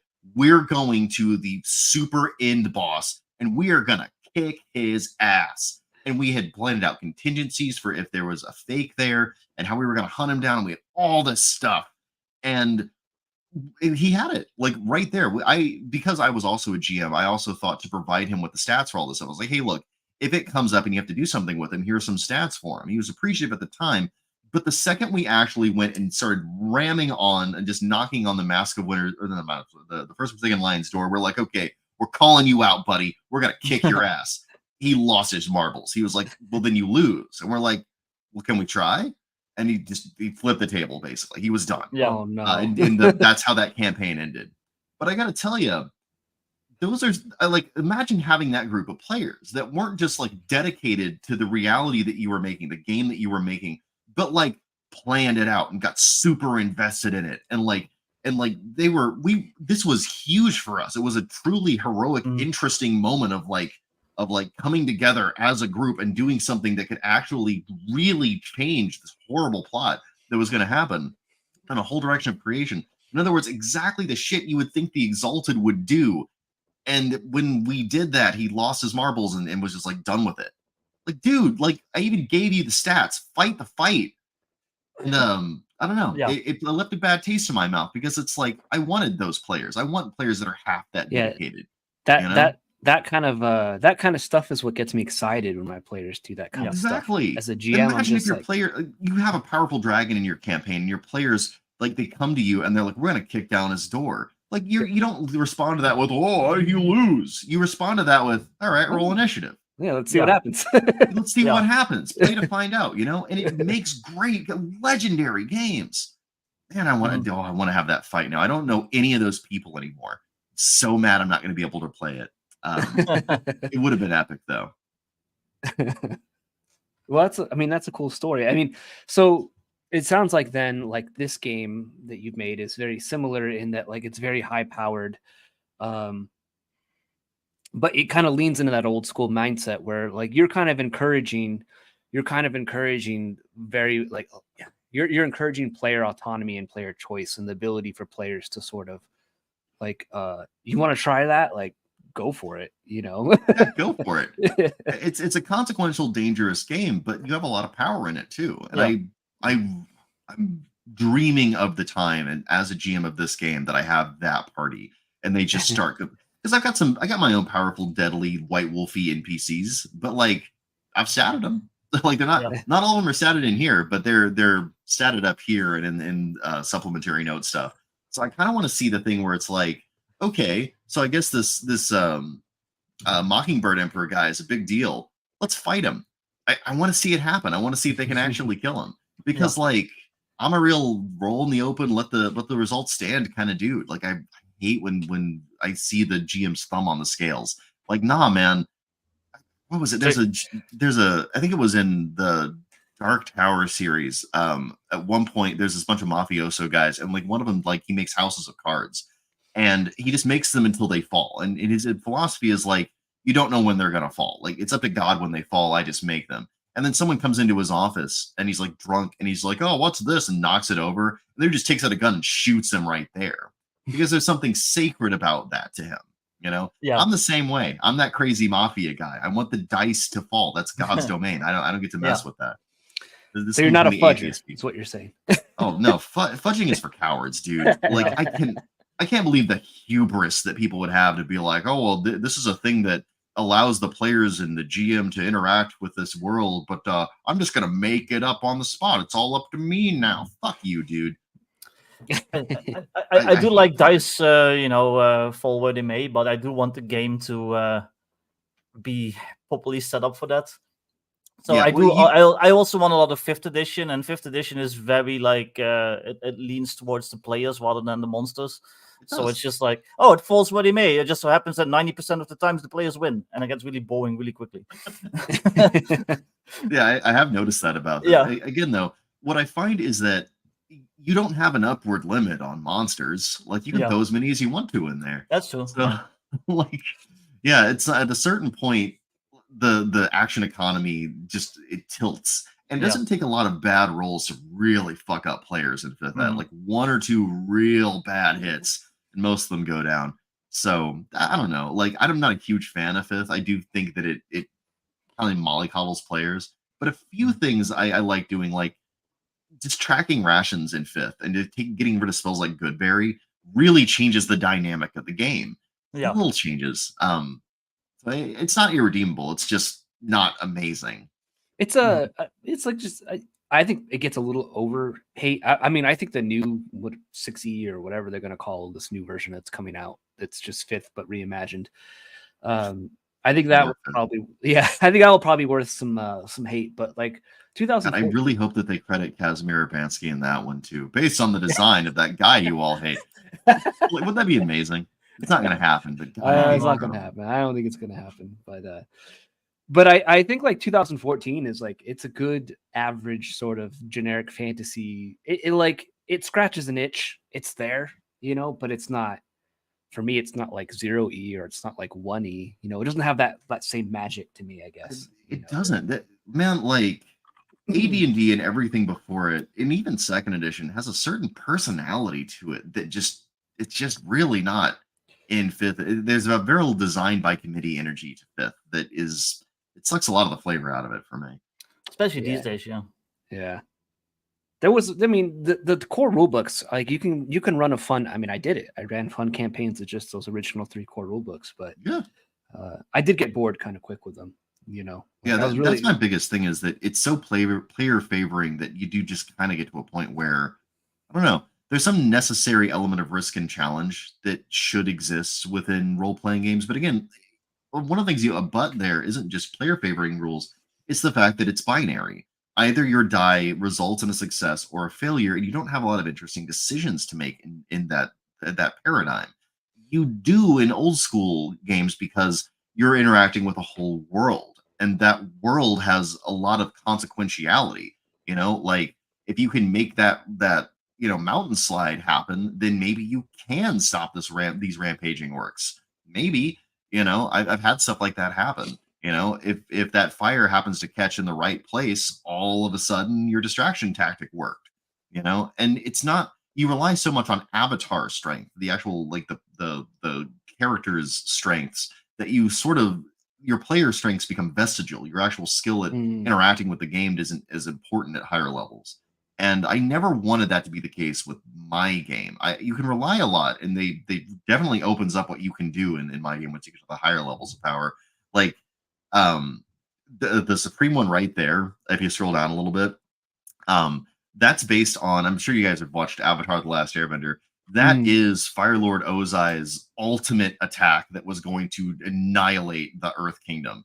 That's what that is. So once you have that power, it's real easy to go Ozai on the world, because you can now. Sozin's Comet's there as soon as you get 100 prana, buddy. But you could also just, march some tanks in there, or make friends with the Brotherhood of Freaks and attack from below, or blow up their food supplies. That's a thing you can do in my game, because there's domain level play with a lot of consequentiality. So you don't have to go Ozai to go Ozai. And I wanted to make sure that was always the case. It does make your prep kind of fragile whenever you get to the higher levels of power, but that's always going to be the case, I'm afraid. Yeah, zero prep. Yeah, I'm a zero prep GM. I go in, seat of the pants, and I just make it up as I go along. So you do that too. For me, I don't want there to ever be a point where you're having to prep with the amount of depth that I usually do. Like for me, prep is like making really good architecture, right? In a mega dungeon that allows them to have a lot of interesting like decisions they can make. Like that for me is like, that's actual design. That's prep. But like, how many goblins are going to be here? Dude, I can roll a die. I don't get there. Are there goblins? I don't know. Let's roll a die and find out what monster is in this room. Oh, it's goblins. How many? D100? Okay, well, fine. There's 70 goblins in this room. Deal with it. I even zero prep modules, so yeah. I don't even read modules beforehand. I read them as I want them. And good. So, absolutely good. Yeah. I designed that way. So like, and I like that too. My favorite modules are the ones where you can crack it open, whatever's on the page, I can be like, okay, this is what's there. This is what you see. And I'm as surprised as the players by what they wander into. Well, that's what I like. I like being surprised too, because I also consider myself another player at the end of the day. And I also like being surprised. So yeah, absolutely. 100%. 100%. I agreed with the extremely handsome and short Victor. Yeah, exactly.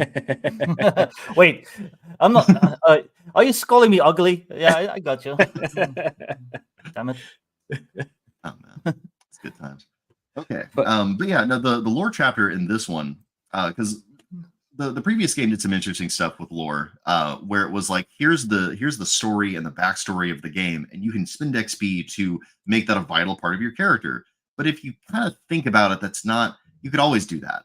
Like, you don't have to spend XP to go and talk to people in a role-playing game. You can just go and talk to people and involve yourself and stuff. But like the lore chapter at the back of this, since I was like, you can already do that in any game, I had to do something else with it. And what I did was I kind of made it a zero prep thing. So like, if you didn't want to know what was in the next hex your players got into, yeah, you could just start pulling from this. When they're in the region with these people hold sway, maybe there's a secret plot that has involved them. Cool. And that's a breeder chart, by the way. So you can roll that D6 3 times and get 3 different results, and it breeds something kind of unique for your game. So it's actually is that? It's like 6. I can't remember what it is. It's got the exclamation point. It's like 6 exclamation, 5 exclamation, 4 exclamation, or something like that. And the exclamation has a name. I'm not great at math, but it's a large number, is what I'm saying. I always want to say bang because it's a bang. It's an exclamation point, but it's not 6 bang. It's factorial. There it is. It's 6 factorial, 5 factorial, 4 factorial results on that one. So it's actually quite a few, and I didn't have to write anywhere near that many. Maybe the plots would sell a puppet government, but they used hired proxies to hide the motive and identity. And their big asset is control of the second highest ranked domain action through a puppet official, which, by the way, the art of the sage, or the art of the, is it sage? One of the arts. The art of the courtesan. Art of the courtesan lets you mess with other people's domain actions, which is one of my favorite things ever. You can be an evil vizier. You can just, and again, because it's meant to be usable in that moment. They uncover a secret plot. What is it? Let me roll 3d6 and find out real quick. I just rolled 3d6 right now, so I rolled a 2, 5, and 4. So that'd be install a puppet government, sabotage and instigate social unrest and riots, and so that's their method of doing the puppet government. And then control of the second highest ranked domain action through puppet official. So so they have a puppet official that they're using to sabotage and instigate social unrest and riots to install a puppet government. So check that out. That's a secret plot, and that's immediately usable. And I'm sure that being a veteran GM, your mind is firing on ways you can make it work. I mean, I love using that stuff as like prompts because like I really love running games like that where. Because I love being surprised. Like, well, I don't know what the secret plot is. Let's roll to see what, like, I love that. I'm the same way. And so I made a whole bunch of, and if you scroll to the next page, there's even more stuff. So like if you're stuck for an NPC NAMs. T-shirt historian. Awesome. I love that guy. He's a good guy. I've got the encounter list for stuff you're likely to find. I've got the different societies you could find. By the way, that societies is almost directly like, that method of making like secret societies and things like that is lifted from Yoon Suin. Go and get Yoon Suin if you haven't. They just had a Kickstarter. That fucking thing is unbelievably utilitarian. It will change the way you run games. We know somebody who's a big fan. Oh God, I am maybe the biggest fanboy for Yoon Suin that's ever lived. It's incredible. Yeah. I had to move up to Alaska after I got divorced because my kids moved up here, and so I had to follow them. And I had one suitcase full of stuff, and one of the 3 RPG things I brought was Yoon Suin. The other one, by the way, was the Axe Core book and my copy of Legends of the Wulin. So I left behind a library of RPG books back in. Do you like crab people? What's that? Do you like crab people? I love crab people. Okay. Slug people are my favorite people, but crab people are a distant second. We have an acquaintance that's obsessed with Yoon Suin, and so his thing is always like he's trying to put crab people in his Yoon Suin stuff. So yeah, hey man, they're a legitimate. You can totally be a crab person. They can't talk and they can't wear clothes or use equipment, so they're a weird character to play. But I don't know, like I find a lot of times with those really like hardcore restrictions, you get some amazingly interesting role playing. So I'm a big fan of that stuff. Yeah, I like those kinds of restrictions. I'm not like militant about it, but that's partly why I kind of personally love playing as close to rules as written as possible, though, because like I find that those limitations that at least I place on myself as a GM, like I'm running my own game, my own 0E game, white box for my supporters, which is like 0E plus chainmail. And so like I literally show up to every game session for them and I'm like, I don't know what's going to happen, guys. I have nothing prepped. All I have is a map, but I rely on the rules and the tables and everything in the book to like, to generate something. And it's just like, we're at a point now where like there's a vampire who's kidnapped a little girl. She's probably dead because it's been like 2 weeks. She might be undead. Might be undead at this point. It's true. So they're already like, man, we're going to find this little girl and we're going to have to kill her. There's a blue dragon, there's a green dragon that is in the area that they're sort of like, ooh, maybe when we get to higher level, if we can avoid as they're traveling, like avoid being seen by it. I just love that kind of game. So I say all that just because I see tables like this and I'm like, this is good stuff. Like I love. Mm-hmm. Well, I and love what I seeing wanted stuff. these tables to say very loudly to new GMs is that you can run this game. You don't have to be an expert at all this weird new stuff. You can just roll this, and what it says on the page, just do. Add a little bit of your own spin to it. There's places to fight there. There's names for NPCs with quirks, of course. You gotta love the quirks. Yeah. Here's the political strengths that places can have. If they find an archaeotech trinket, here's what it could be. Strengths and struggles are some of my favorite ones because they immediately give you what's going on in this place. Here's some strengths they have. But in all of this is a breeder chart, although I usually read these just left to right across because all of them, if you read them like that, are a reference to something. Let me see if I remember any of these. Let's see. Deadly Ruins. What is this? Let me see. The ruins inhabited by the civilization are violently guarding a pristine natural treasure. Oh, that is probably Castle in the Sky from Hayao Miyazaki. Let me see. Oh no, this is a blend of Castle in the Sky and Nausicaa Valley of the Wind. Oh yeah, Conquest-hungry prince/princess, an old but legendary warrior. Yep, I'm describing the characters from that. A young mechanical genius hooked up in the conflict. A malfunctioning mechanical guard. That should be familiar. Grown gentle by their emergent nature. Oh man, I just stole that. Properly functioning malicious AI, awakened from dormancy, an innocent and important youth imperiled by one of the factions. Yeah, okay. Yeah, that's a blend of Castle in the Sky and Nausicaa. So that's what that one is. Let's see. You can do it with all of them. If you read them, a lot of them are like, oh, that's Mad Max. Oh, that's Beyond Thunderdome. Oh, that's all of them. All of them are like that. My favorite ones are probably the ones in Suicide Heaven, which the name for that one has an interesting genesis. My wife at the time misremembered the name because I was talking about Metal Gear Solid a lot, obviously. So I was talking about Outer Heaven, and there was another place that I named it something else before. It was like Demon, the Suicide Demon or something. It wasn't a great name.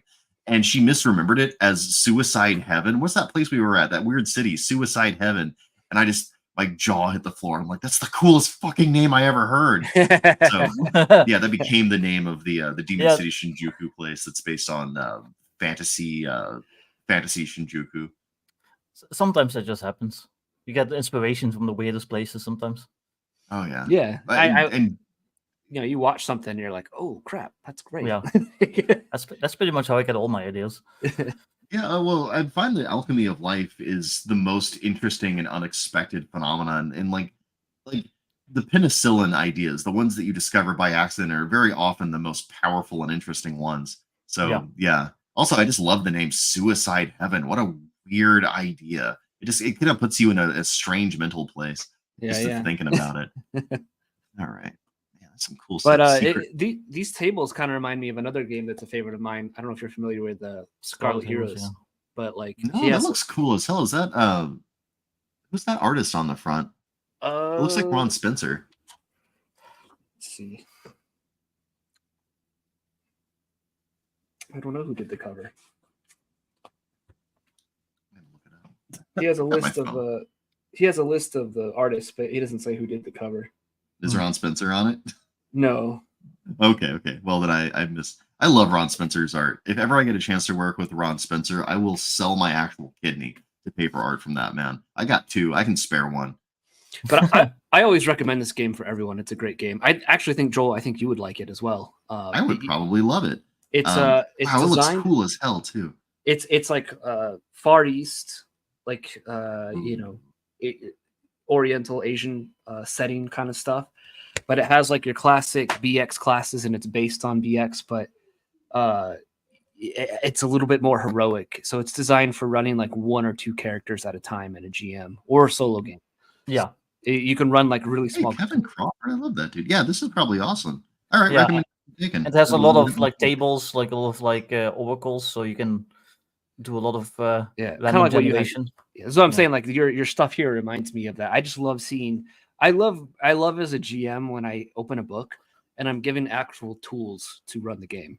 Oh yeah, and I was big on tools. There's a whole bestiary. There's an armory which added like a year and a half to the design, but it was worth it because like now all those tools are there. You can just use them.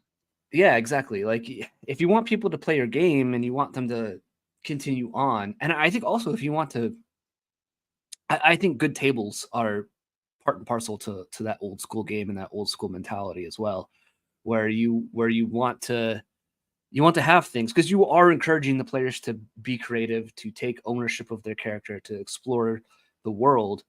And I would imagine in a game like this, where it's like, this post-apocalyptic kung fu fist of the North Star kind of thing, like, hell yeah, I want to go and explore and see what's in that world, so that means when you encourage that, like, oh, they're going to go off the beaten path, they're going to go do things that I don't expect, and I need the tools to be able to handle that. And I feel like a lot of modern RPG books just don't have that. This idea that you're going to write down the adventure like it's a story, and it's just like, it's not going to happen, guys. My players are immediately going to find the invisible walls and blast through them. I made fun of that in a game that I ran once, where we had just decided that it was going to be an actual video game style RPG. And so at one point, I had the players like fighting through this huge city of this gigantic robot, and it was like kaiju smashing through buildings and all this, and they were trying to run away. And they got through like building after building, street after street, like they crossed a whole river with their super movement powers. And then at the end of that, there was a small white picket fence, and they couldn't get past it because there was an invisible wall. So they had to fight it. And so they kept trying to do stuff to destroy the wall. At one point, they started tearing up chunks of it and throwing it at it. Eventually, they killed the thing. And I was like, okay, so the tiny little latch that's on it goes, and the gate goes, and now you can go through it. And I was like, yeah, so I was mocking that idea. They hated that fence so much. I may have it make a return as some kind of horrible god of boundaries or something. That'd be fun. It's like your character, it's like the NPC where they're just like walking in the corner. Like, I can't. Yeah. we had a couple of them. We had one guy famously that was like glitching out because he hit the corner wrong, and so his front and his middle and his top were going in different directions, and he was still talking like nothing was wrong. It's a great day to be in Corneria. It was amazing. It's a really fun game. Got like a Skyrim NPC or something like that. Yeah. Glitching out. Yeah. For me, that was like a Final Fantasy VII NPC because again, I'm an old man, so. Yeah. Well, so I'm not that much younger. So. But yeah, that's cool. Let's see. We still got some time left. If you got time, I mean, I don't want to. Yeah. No, I've got the day. I don't have to get my kids for the next 3 hours, so it's going to be this or making my little hex crawl for the rest of the day. We usually go till 3, so we still got like 30 minutes of. Rock on. Well, what do you guys want to talk about? I'm just here to kind of answer questions, basically. Yeah, let me see here. Okay, so here's my question: have you tried to run it yet? Have you had a chance? I haven't had a chance to run this game yet, but I've had it because initially you posted it, and I think you messaged me on X. You're like, "Hey man, do you want me to send you the PDF or something?" And I was like, "Oh no, cool, it's cool, man." Because I've always thought you were cool. I was like, "I'll just buy it. I'll just buy it and support you." And so I did, and then I felt really bad because I sat on the PDF for a while. So that's when I reached out to him. Like, I need to cover this game. I promised him I'd cover it. So like. I'm just gonna have him on my stream to talk about it. Yeah, it works. Well, I mean, that's the thing about every game. Like, you've got to find a place to fit it into what you're actually going to do. And you're not going to do that unless you're really excited about it. And I'm rarely excited about games anymore. Once in a while, I'll be like, "Ooh, the clay that woke. I'll give that a try." But like, yeah, for the most part, like even a game that looks really, really awesome, I'm just not excited enough to spend any mental energy or time to actually read the thing. And so as a game designer, knowing that problem, I did everything I could to kind of make the game itself, the core game, really small, so it was easy to read. Because you've read the first part in detail, right? The actual core system. It's not very long, right? It's pretty simple. It's straightforward. I was like, designed to be that way. Yep. Almost everyone does, because and a lot of that's free. If you go and do the preview on Drive-Thru-RPG, you can read that whole thing. Like, it's not a secret. I want everyone to know it. Because it's going to be immediately like, okay, can I do this? And that's the question you always ask yourself as a person picking up a new game. Like, is this worth my time? Is there going to be a bunch of traps later on? Like, Exalted had a lot of traps, right? Oh, this guy's got a big sword. That sounds like fun, and your game's broken. Exalted was about, like, it was nothing but it was non-consequential thinkers making an RPG. I'm a very consequential thinker kind of guy. I think like what's gonna happen next, Yeah. and I can get about 2 or 3 iterations out before it becomes too complicated. And I think that's pretty good. So I can tell you that this game has been playtested a lot, and I try to make that clear to people where it's like, hey, it's not just that there's a lot of stuff that could happen in this game. It does happen in this game. The art is supposed to communicate to you what's going to happen in it very honestly. It's going to be a violent gore fest, which it is. You know, the game system is it's very minimal and it's new and different and weird, but it's comprehensible, right? The whole thing has got a friendly kind of writing where it's like, hey, you can do this. Here's how you do this. Like the GM chapter. GMs often are like, how do I prep for this game? What do I write? How do I run it? I answered all of those questions because I run the goddamn thing. You're still working on it. You're still waiting on it. How long is it taking? Drive through RPG can take a while sometimes. Yeah. For the print on demand. Yeah, I did print on. I'm not going to speak ill of them because they really made this thing happen. That print on demand option was awesome. Yeah. I was able to get it to all my backers very, very quickly. But like when it comes to Hakudoken, how does it compare? So go to 5 gateways real quick. Because first of all, if you want to do the clan that's based on the Hakudo no Ken style, they're all dead aside from one guy, which is your player character. Actually, I probably have the actual page number memorized, but yeah, almost. There's Mine, a Web of Steel, Heaven and Earth Romance, Path of the Bullet. Yeah, it's under Path of the Bullet. 5 gateways is. Yeah, there it is. Okay, so scroll down, special rule product catastrophe. Okay, so this is what this does. All right, so this is when you poke somebody, they get paralyzed, and if you poke them dead enough, they explode. They literally blow up. So this game was made specifically so you could do exactly 1-to-1 Hakudo no Ken. It is a thing you can do in this. That's why my little avatar on Twitter and other places is Jaggy, because it's my favorite character. I don't care if he died. He's alive in my heart where it matters. Yeah, if you watch the Fist of the North Star movie, which, by the way, came out in Japan the day I was born. This was fated to happen. Everything that happens in that movie, up to and including where they get all glowy and start floating and blowing up the city around them when they power up at the end, all of that happens from techniques in this game. You should exactly be able to do all of it, every last bit. See, you're not that old then. What, 86? Yeah, I'm older than you. Yeah. So, yeah. Okay, well, now I'm mad because I have more gray hair than you. I'm 87. Yeah. I'm a baby face. It's those Dutch genes. Yeah. All they do is like, they chill and ride bikes. Yeah. It's a good life.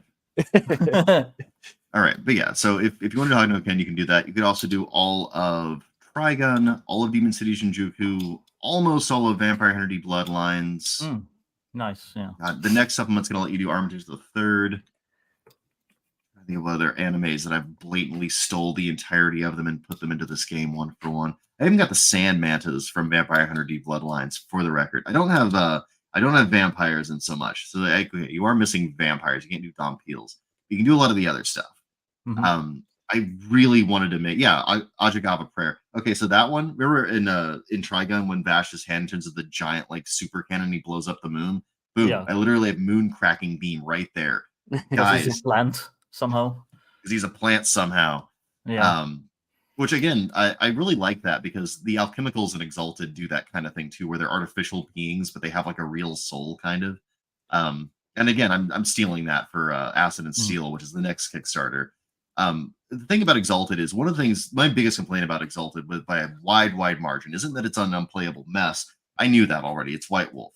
The complaint I have is that they always do my 2 favorite Exalted last, the Infernals and the Alchemicals, which are the rock and roll hell Exalted and the fucking awesome robot Exalted that are based on Fritz Lang's Metropolis, which, by the way, if you haven't seen Metropolis, do yourself a favor. I think it's on YouTube right now for free, so go watch it. And it's ancient. Like, this thing is like 100 years old, so go watch this stupid thing.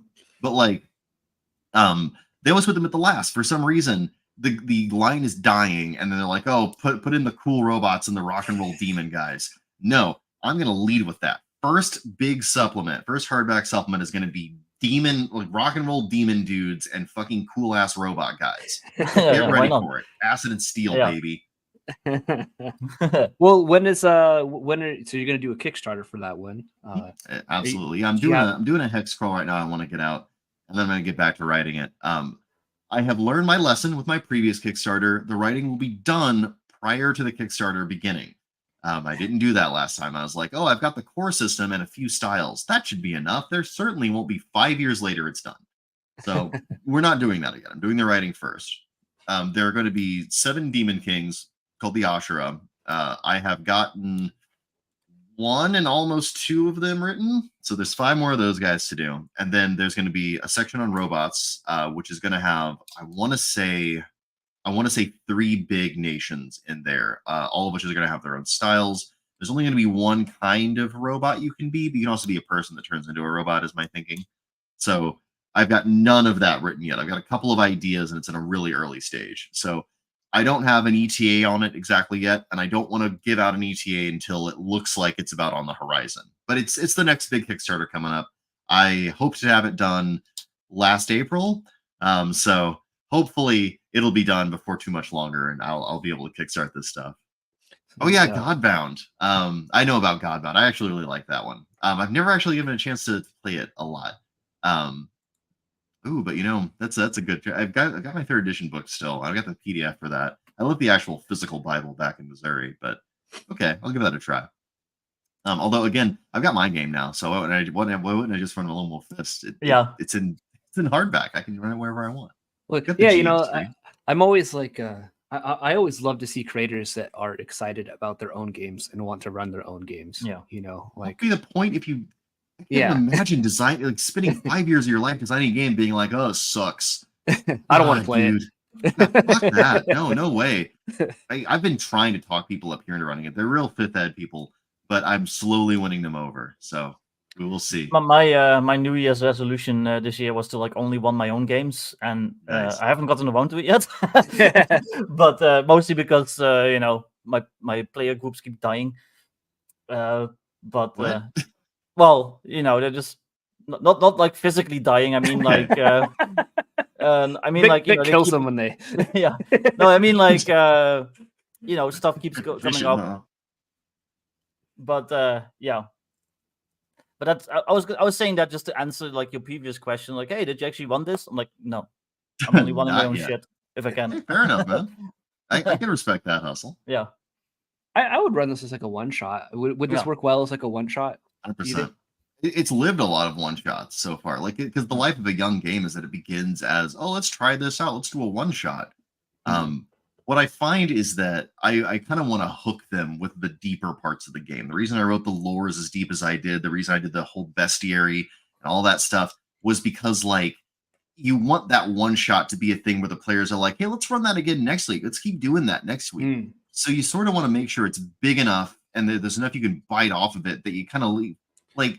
If I were going to do D&D as a one shot, there would be a dragon and a giant treasure hoard that was 100% asleep, and they would hopefully steal some of its treasure. They'd be able to steal some of its treasure, but a big pile would still be there, and it exists in their imagination as thing was like, oh, I wonder if we can get a little bit more of that. I wonder what else we could do there. That's what you want as an indie designer. Yeah. You want to have a space where it's alive. The want to play your game is alive in the minds of the players. So the GM is incentivized to not only buy your book, but run it, because that's the next generation of GMs, is the people that are really excited about it. That's how you grow.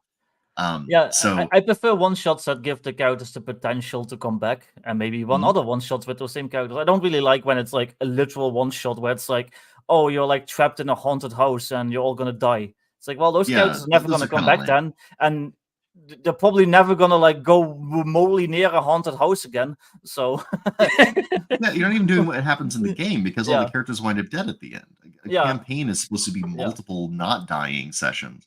Blood from God's Eye, the intro adventure, is designed to be a one shot that continues to go. It's the seed of a campaign. There's a lot going on in it that teaches GMs how to do to prep and do all sorts of stuff.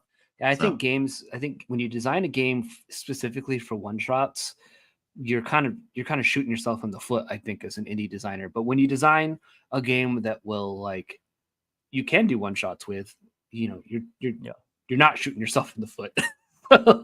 I like one shots as missions. So it's like, oh, you're like a special forces team, and like all these one shots are just a series of missions you go on, and we'll see who comes out in the end. Those are But, yeah. sexy games. I like Yeah. mission-based games like that. Yeah. Call of Cthulhu kind of runs like that when I run Yeah. it, where you have like the potential is huge, but the actual task is limited. That's nice. I like those. Yeah, I've been running my 0E game for my supporters like that, though. You know, they're always ending up back in town because it's always like different people doing an adventure. I'm running it West Marches style, and I'm using 1-1 time with it too. So like they're always just how was 1-1 time working out for you? By the way, I've been really interested in it lately. It's working out pretty good. It's actually because there's people dropping in and out. Like the players that just went out, we gamed last Tuesday this week. They'll be getting back into town on Sunday this weekend, and so then they'll be able to do some downtime activities before the next game session. It's kind of been it's been pretty interesting to use it. I was kind of skeptical of it at first, but I think a lot of us reacted with a lot of skepticism at first, but a lot of the ways people introduced to it was like people, the Bro SR crowd has like a weird blend of people that are like super in your face assholes and like really chill, cool dudes. But I feel like maybe my reaction to the Bro SR is like most gamers' reaction to the OSR. Like whenever like a lot of people interact with the OSR, that question of are these people chuds comes up. I think it's because we have a small like vocal minority of chuds. Yeah, I feel you with there too. Like I'm chill with most of the bros, you know. 100%. Like that Macho Mandolf guy, I'm friends with him on Twitter, and he seems like a real stand-up dude. Yeah. McGowan, I took his recommendation for his book, which, like I said, I've been reading and I've really been enjoying. Makes some very good, persuasive arguments about one-to-one time. That, like that, I love that stuff. Like I love when people think about the hobby and innovate and design. Like that's great, you know. And then you have people on there that are just like really like you're stupid if you don't do it this way, and it's like, who are you? What are you trying to do with that? What do you think that's going to do for the sort of thoughtful people that you want to attract? It's going to turn them off immediately.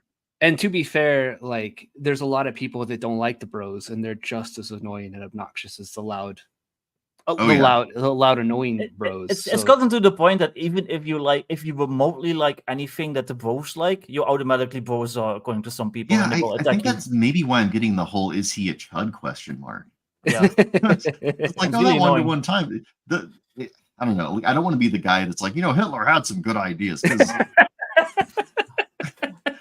So you don't want to start being that dude. But at the same time, like, I don't feel like I like random encounter charts. So you must be an actual Nazi is also stupid, right? Yeah. There's somewhere in the middle where we're not stupid. I want to be there. Well, to be fair, like 1-to-1 time is in a lot of different games. It's in 0E. It's in the 3LBB white box. Yeah, rules. it's detailed in. I saw it in.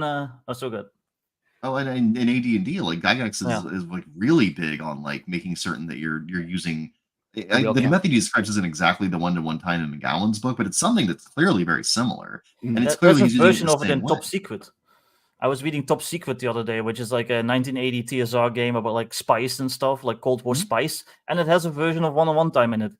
So and that's like not even fantasy. That's like just you're like a Cold War James Bond. Yeah. Right. And the thing about the older designs is that they were built primarily out of the practicality of having to run something. I used to be in a LARP for Vampire the Masquerade back in the early 2000s. That was the same thing. It was Elysium is when we would meet. See, everybody's a Nazi. But we would meet in Elysium, which was once every month, I want to say, and then it was assumed that in the downtime between those, the real actual time was passing, and that allowed the people that were running that to take the real headlines and say, "Here's the vampire version of this headline and why this happened," and that was great. Yeah. It worked fine. That's very similar to the 1-to-1 time that's getting described, and like that works great. I wouldn't say it's the only method or even like the primary method I would use, but it's certainly a viable method if you approach it correctly.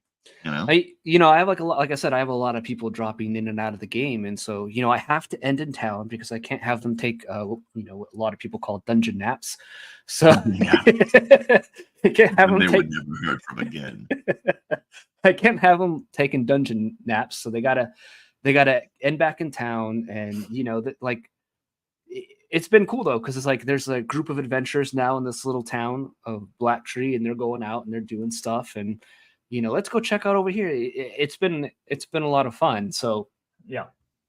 It hasn't been too much of a bookkeeping issue too. I know that's a lot of people's concern, Well, but the thing I that was haven't really had to worry intriguing about it. to me is the description of how it was used as a preventative to bookkeeping, because you could just say, look at the actual real calendar. And what you wind up doing there is you make people accountable for the use of their own time. And that's very clever because it doesn't centralize it all through one person and make them a bottleneck. It says, no, have everybody go to the same thing and you can all just reference it. That's beautiful, because then you only need a small amount of note taking is how do you want to use this downtime?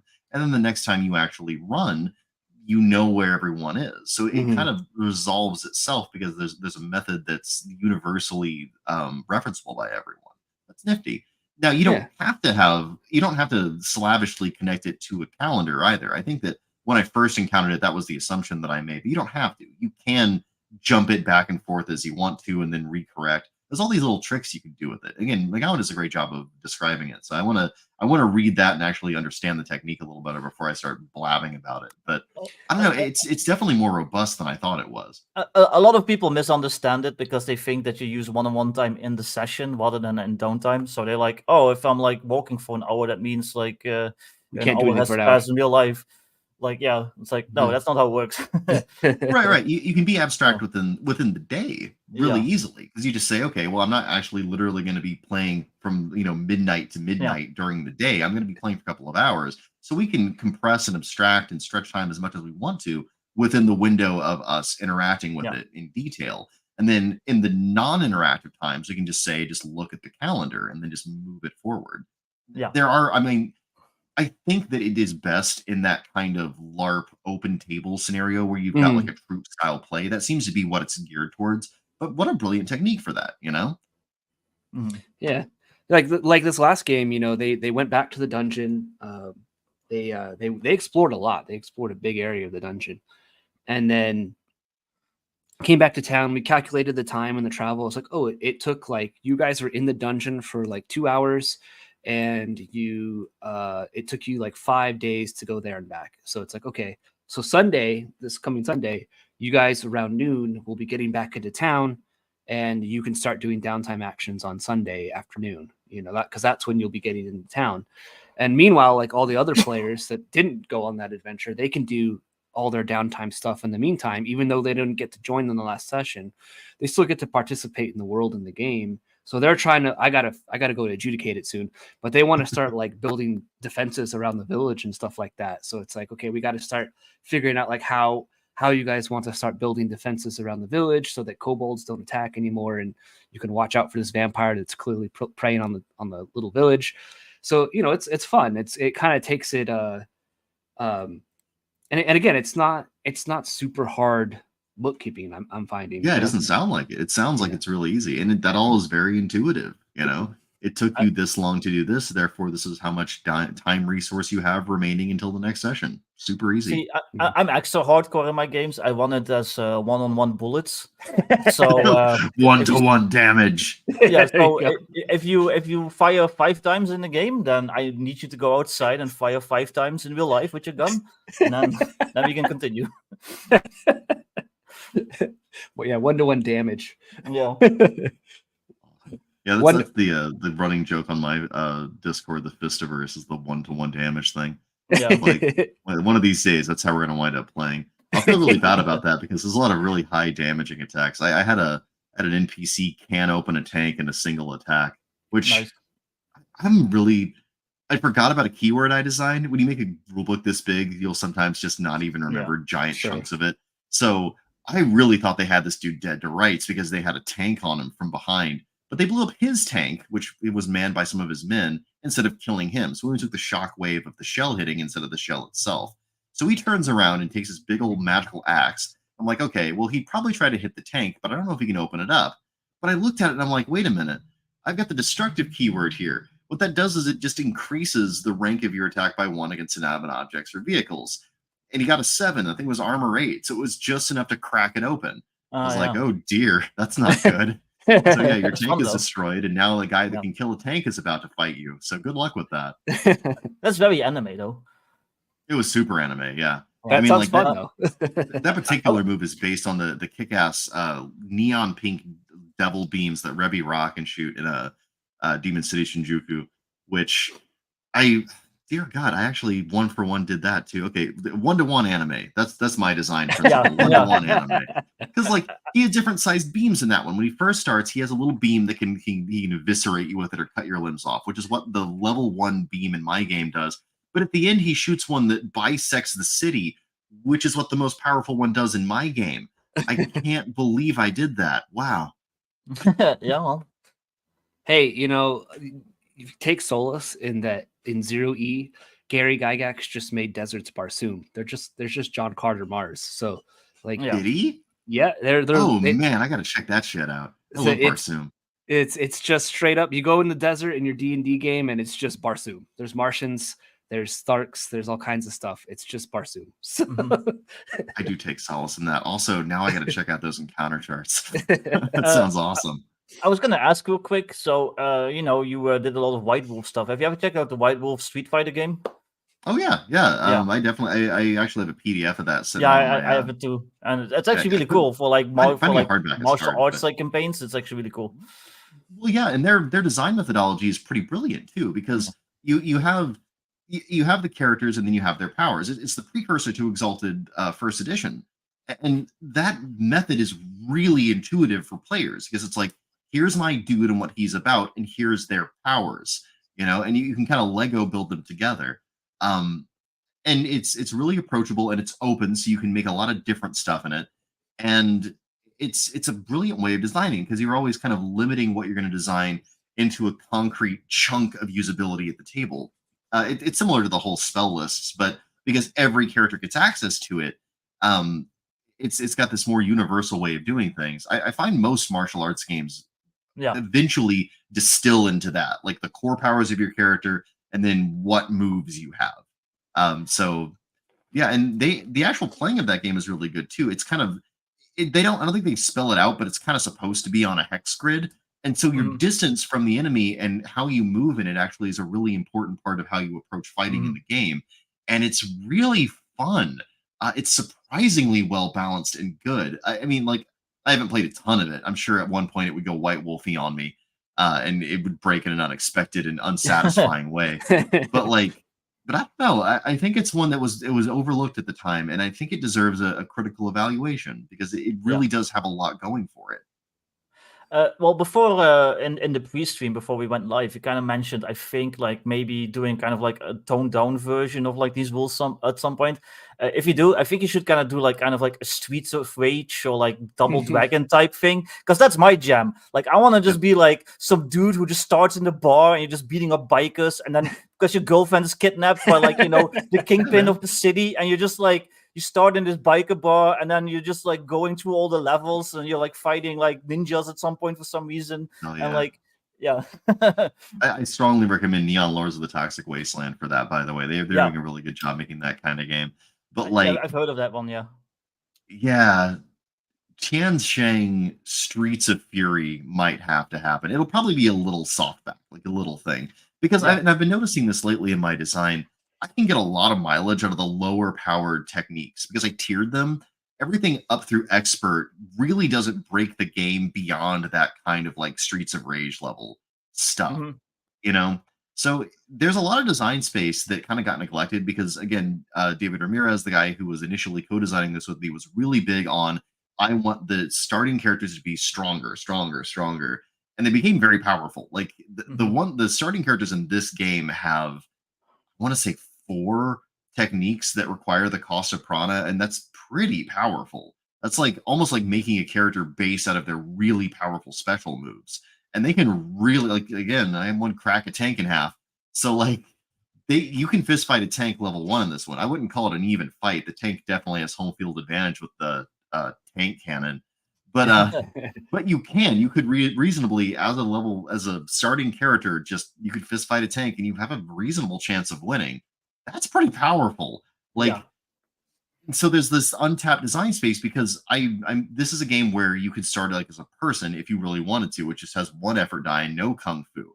So you can go all the way down to like I'm a peasant or a farmer or just some dude without any remarkable superpowers. And I have the whole schema of building up towards starting characters. It's in the rules. I think it's in the GM chapter where I'm talking about how you can take on disciples because I wanted you to be able to choose your favorite crappy NPC and have the GM not have to worry about their stats. So they've got one effort and one health. They're done. That's your NPC. They just have the personality. But if you train them, they get another health level and another die.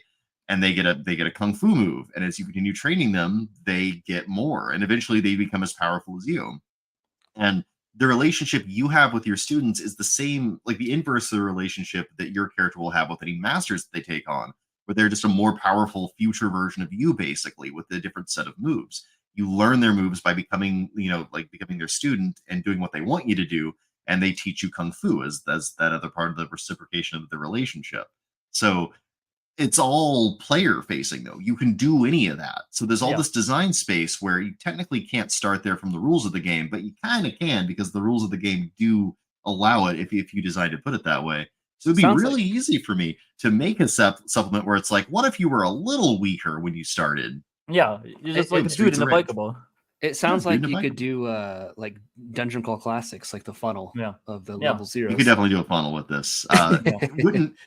I would say that the Dungeon Crawl Classics has probably more robust mechanics for 0th level characters than mine. I don't have a ton of mechanical support because the game engine ultimately does want you to make decisions. And if you only have one die, you don't actually have any decisions to make.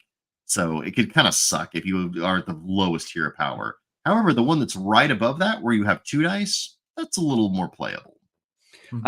Here's when you were talking about all this. So for like a level 0 funnel, this is my idea that how I would do it is I would have you start with the group of every player would have like a group of characters from like a kung fu school, and then you have a rival kung fu school, and now there's this big brawl, and that's like the first session between all the rival kung fu schools battling each other. And then at the end of that, whoever survives, like I want to be that guy. That's your character's backstory. Actually, that'd be a great funnel. Just call it Bad Enough Dudes. Like that guy lived. I'm going to be that guy. That's going to be my character from here on out. My favorite way of generating characters is exactly that, where you kind of play out your backstory. So the 2 things you want is you want the funnel because you want their characters to die at some point, so you can play the survivors. That's a cool feeling. And you also want there to be a sense of camaraderie between the players and their characters at the end of it. Funnels are cool for that because you're mutually relying on on one another for survival. I bet I could do that. I bet I could make a really cool funnel. Yeah, I might do some Bad Enough Dudes today. That might be like into tomorrow, the first product you see on the front page of TTRPG. Bad Enough Dudes. I think that's cool. We got T-shirted here. He just wanted to tell you he has the physical versions of White Wolf Street Fighter books. Bought them back in the day because he is a Street Fighter 2 addict. Oh, same. Hard same. I love Street Fighter 2. It's so good. And Malachi, who's on our I came late to their Kickstarter, and I just like texted the guy, and I was like, "Hey, can I get a version of this with the kick-ass Kickstarter art?" And he was cool enough to send me one. I bought it, and he was doing a ton of extras for it, like a GM screen and a bunch of stickers and pogs and cool shit. Cool. Absolutely radical dude. So Nice. One of these days I might write something for him. I'm really wanting to write like a kung fu supplement for Neon Lord. So that might happen in the future. I don't know. I would have to have some free time for it. But if I ever do, it'll be really kick-ass. I already got a bunch of ideas for it based on, of course, Oriental Adventures and similar stuff from old school reading, because it's an OSR style game. But I love the way they did Kung Fu in Oriental Adventures. They had this cool thing where they had like tiered powers and they had different kind of ways you could fight and all this stuff. It's really nifty. And I also read the old TMNT game from what was it? Was it Rifts? The guy who did Rifts? It was Sabita who did TMNT, right? Yeah. And I read a bunch of the stuff from that too. And the core fighting mechanics in that one are actually really nifty. They really stuck out to me as a really cool thing to do. So I wanted to do like a TMNT-esque thing where we're doing like the old school like the comic book TMNT, like the old school ones, and do that as the aesthetic, but also the mechanics, and do like a kung fu thing for Neon Lords. So if my ideas ever coalesce into actual writing, I'll let you guys know. Yeah, it sounds fun. I missed the Kickstarter for the new re-release of the TMNT thing, but it was one of those things where it's like, it seems really cool. It'd be cool to have it on my shelf, but am I gonna run it? Yeah, I really only buy things I'm gonna run. So I've got me too, that. for the I've most got part. Call of Cthulhu. I actually went and got a bunch of the repurchased some old stuff from White Wolf that actually wound up being really good. I ran like a year and a half long campaign of Werewolf the Forsaken, which is it's not the first Werewolf game they made. It's the second one off the new World of Darkness, because it had some of the kick-assest combat I'd ever ran in a game. So I just ran the hell out of it. So I actually wound up getting the blue book and that book, and the Rage, I think, was the other one that I got, the player option book. So I might run that in the future too, because werewolves are awesome. There's a lot of cool Ron Spencer art, and that system is actually really good. If you have a chance to pick it up, the combat is really sexy in that one because there's a lot of health and you can regenerate a lot, but you output tremendous damage. So werewolf on werewolf fights are fucking brutal and awesome. Nice. Really Sounds good. cool. It's a good system.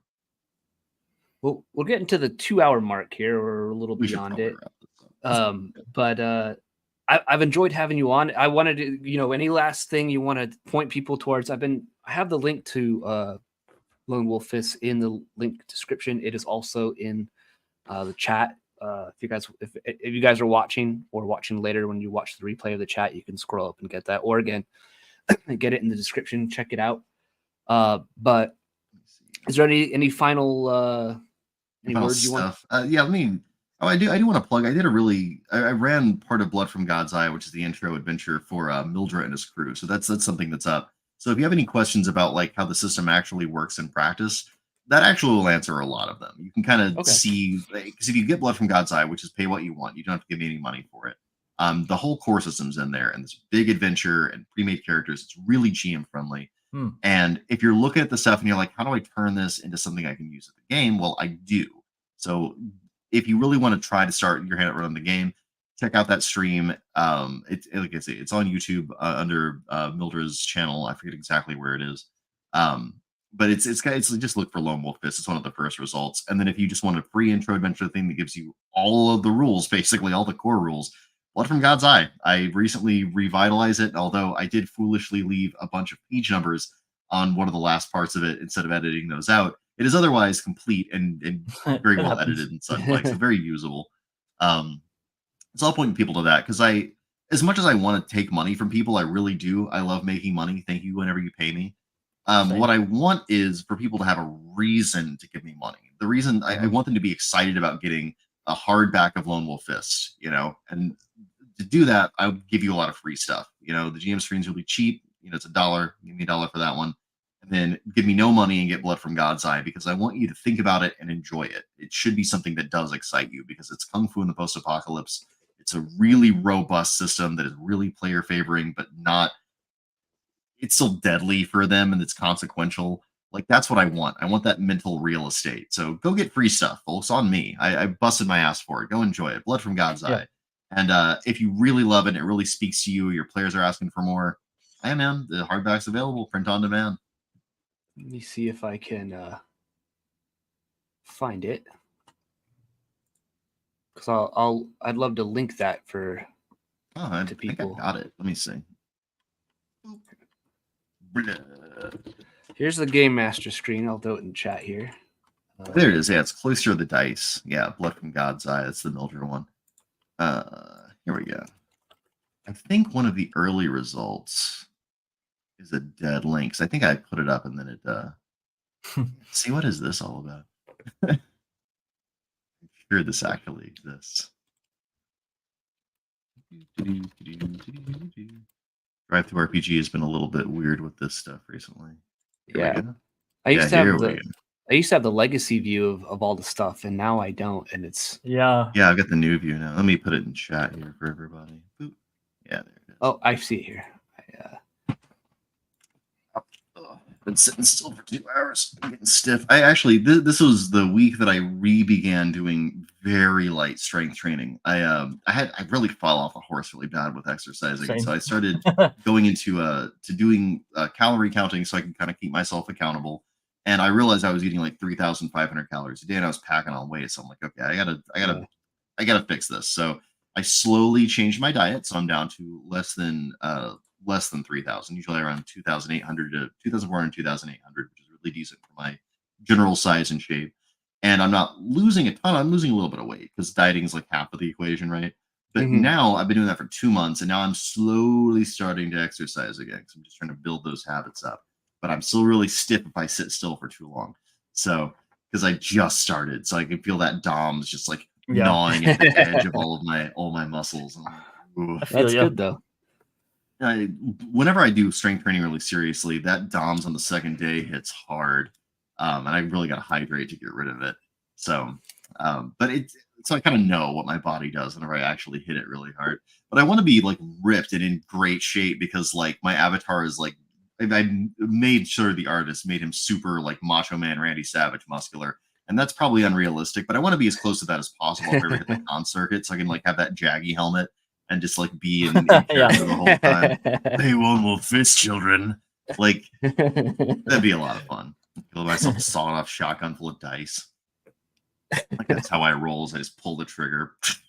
Yeah, I'm pretty sore today too. I have a rack in my garage and barbell and stuff. So I didn't do shit today. I just have a gym membership. I can't afford it. I rode and then I ate lasagna and waffles, and that's all I did today. Hey, but that sounds like fun. Yeah, I need to get back to lifting. I fell off because of all the stuff that happened a few years ago. Yeah. And then I also broke my hand pretty badly at one point, and that really killed it. But I was like lifting 3-4 times a day at one point, and then now I'm just not doing anything. So and now I'm just fat and tired all the time. So I feel you. Yeah. But yeah, cool. I want everyone to check out Lone Wolf Fist. The links are in the chat here for the Game Master screen and the Quick Start Rules Blood from God's Eye. Oh, and one of my signature characters has a Mako too. So just for the record. Yeah. You sent me the art for my looks pretty sweet. Yeah. And actually I have more news. Mako books are on their way to a boat. So the hardcover. God, that looks so good, dude. Yeah, that looks awesome. They got a little ribbon on the inside too. So, I'm looking forward to my copy getting sent to the US and then getting sent back to me in Europe. Yeah, it's the way it has to go though. Yeah. Shipping channels. Yeah, living in Alaska, you become more familiar with them. So yeah, I feel you, man. I do. Vic, do you got any final things you want to tell people about? Well, I'm working hard on modern necessities. Did some more writing today. I'm up to NPCs right now. I added a bunch of NPCs today, which is kind of hard because NPCs in OSE and BX are so generic. It's like hard to like really differentiate them too much. But I'm trying. I'm hoping to at least have the work in progress writing done within like a month or so, like enough where I can like give it to everyone and I can like play it. It'll basically be in a playable state. And then it's just waiting on all the art and stuff to be done, and getting all the layout done. And then I cannot wait to use it to run a Judge Dredd campaign. Oh yeah, you can definitely do that. Well, one of the stretch goals is cutting edge, which is like cyberpunk and sci-fi rules. So you can definitely add in like tons of like weird like mega city stuff, and So, but I gave myself a full year to get everything done, so I'm sure people will get that stuff eventually. And actually, I wanted to get this one question answered because sure. I started. I don't know if he's still here, but maybe you can watch the replay later. Wolf and Lone Wolf Fist an homage to White Wolf. No, actually, I thought of the most generic name I could within about 15 seconds of deciding to work on a game based on This of the North Star, and that's what it was. If you like to imagine that it's an homage, it could be. I mean, like, I owe a lot to White Wolf. As much as I bash them, I love White Wolf, especially old school White Wolf. Like, I've name dropped some of the authors. Like, I adore what they were able to accomplish. I mean, like, every creative endeavor is going to be that. You're going to have huge follies if you aim for the stars. But at least they aimed, right? And White Wolf has made some of the greatest gaming I've ever had. Like fantastic people, a fantastic game, a lot of fantastic games, a lot of huge mistakes, but oh well, like it was so wonderful. It was up there and with D&D at one point, so yeah, I mean, obviously it did 100%. something right. Yeah, they really tapped into a zeitgeist, and another thing that White Wolf did that was really tremendous was I've never seen more women excited to play role-playing games than I did with Vampire the Masquerade. That thing brought women in droves into the hobby in a great way. And like some of those women I still game with today. We all have wonderful memories of old school vampire games. You know what? That was important. It's a really important thing to do. Like activating half of the creative capacity of the entirety of the potential hobby. That's kind of cool. I'm down with that. Well, that's why it always kind of makes me laugh when they say like the hobby needs to be more welcoming to women and stuff, and that usually means like toning down shit that dudes like. But it's like I've never known a woman who loves RPGs to agree with any of those things. Well, I knew a lot of women in the late 90s and early 2000s who played Vampire the Masquerade. Guess what? They were playing like horrible serial killers that like were like flaying the skin off of people, like all kinds of like weird, like sometimes downright kinky shit. And then I'm getting told now it's like, well, no, you can't run D&D that way because it might offend women. It's like, oh well, I'm pretty sure they're going to play D&D. Yeah. I'm pretty sure they're fine with it. Yeah. No, the women that play D&D and love it. Like the one that always sticks out to my mind is I had someone that played a character like Lobo from the DC Comics in that Carcosa campaign, and they straight up ate people alive. Like, like the most violent, crass character you could imagine, played by the girl, the only lady that we had the game with us at the time. Yeah, exactly. I also want to thank Mercurius for giving a bunch of people memberships to the channel. I really appreciate that. So super awesome of you, man. I really appreciate your support of the channel and all you do here. And for those of you that watched and gave some good questions and hopefully enjoyed this, I hope it was a fun stream. Joel, thank you again for coming on and hanging out. We'll have to have you on again. You're always welcome here. My schedule this week went back to what it normally is, so I should be able to have normal days from now on. This is just the exception stream, which thanks for that, by the way. I know it can be kind of disruptive to a schedule, but I really appreciate the opportunity to talk to you dudes because, like, we've kind of like been in the same circles for a while, and like I've always been like, damn, I gotta talk to those guys. They're so goddamn cool. And I finally got a chance to, and I was right as usual. Well, I'm glad you think we're cool. Yeah, somebody has to, right? Yeah, somebody. My mom and you. Basically. No, my mom didn't have a date for Friday, like but that, now though. I do. But yeah, thank you everyone for watching, and check out Joel's stuff. Again, the links are in the video description and in the chat, and we'll catch you guys on the next stream. Yep. Bye, everyone. Peace out.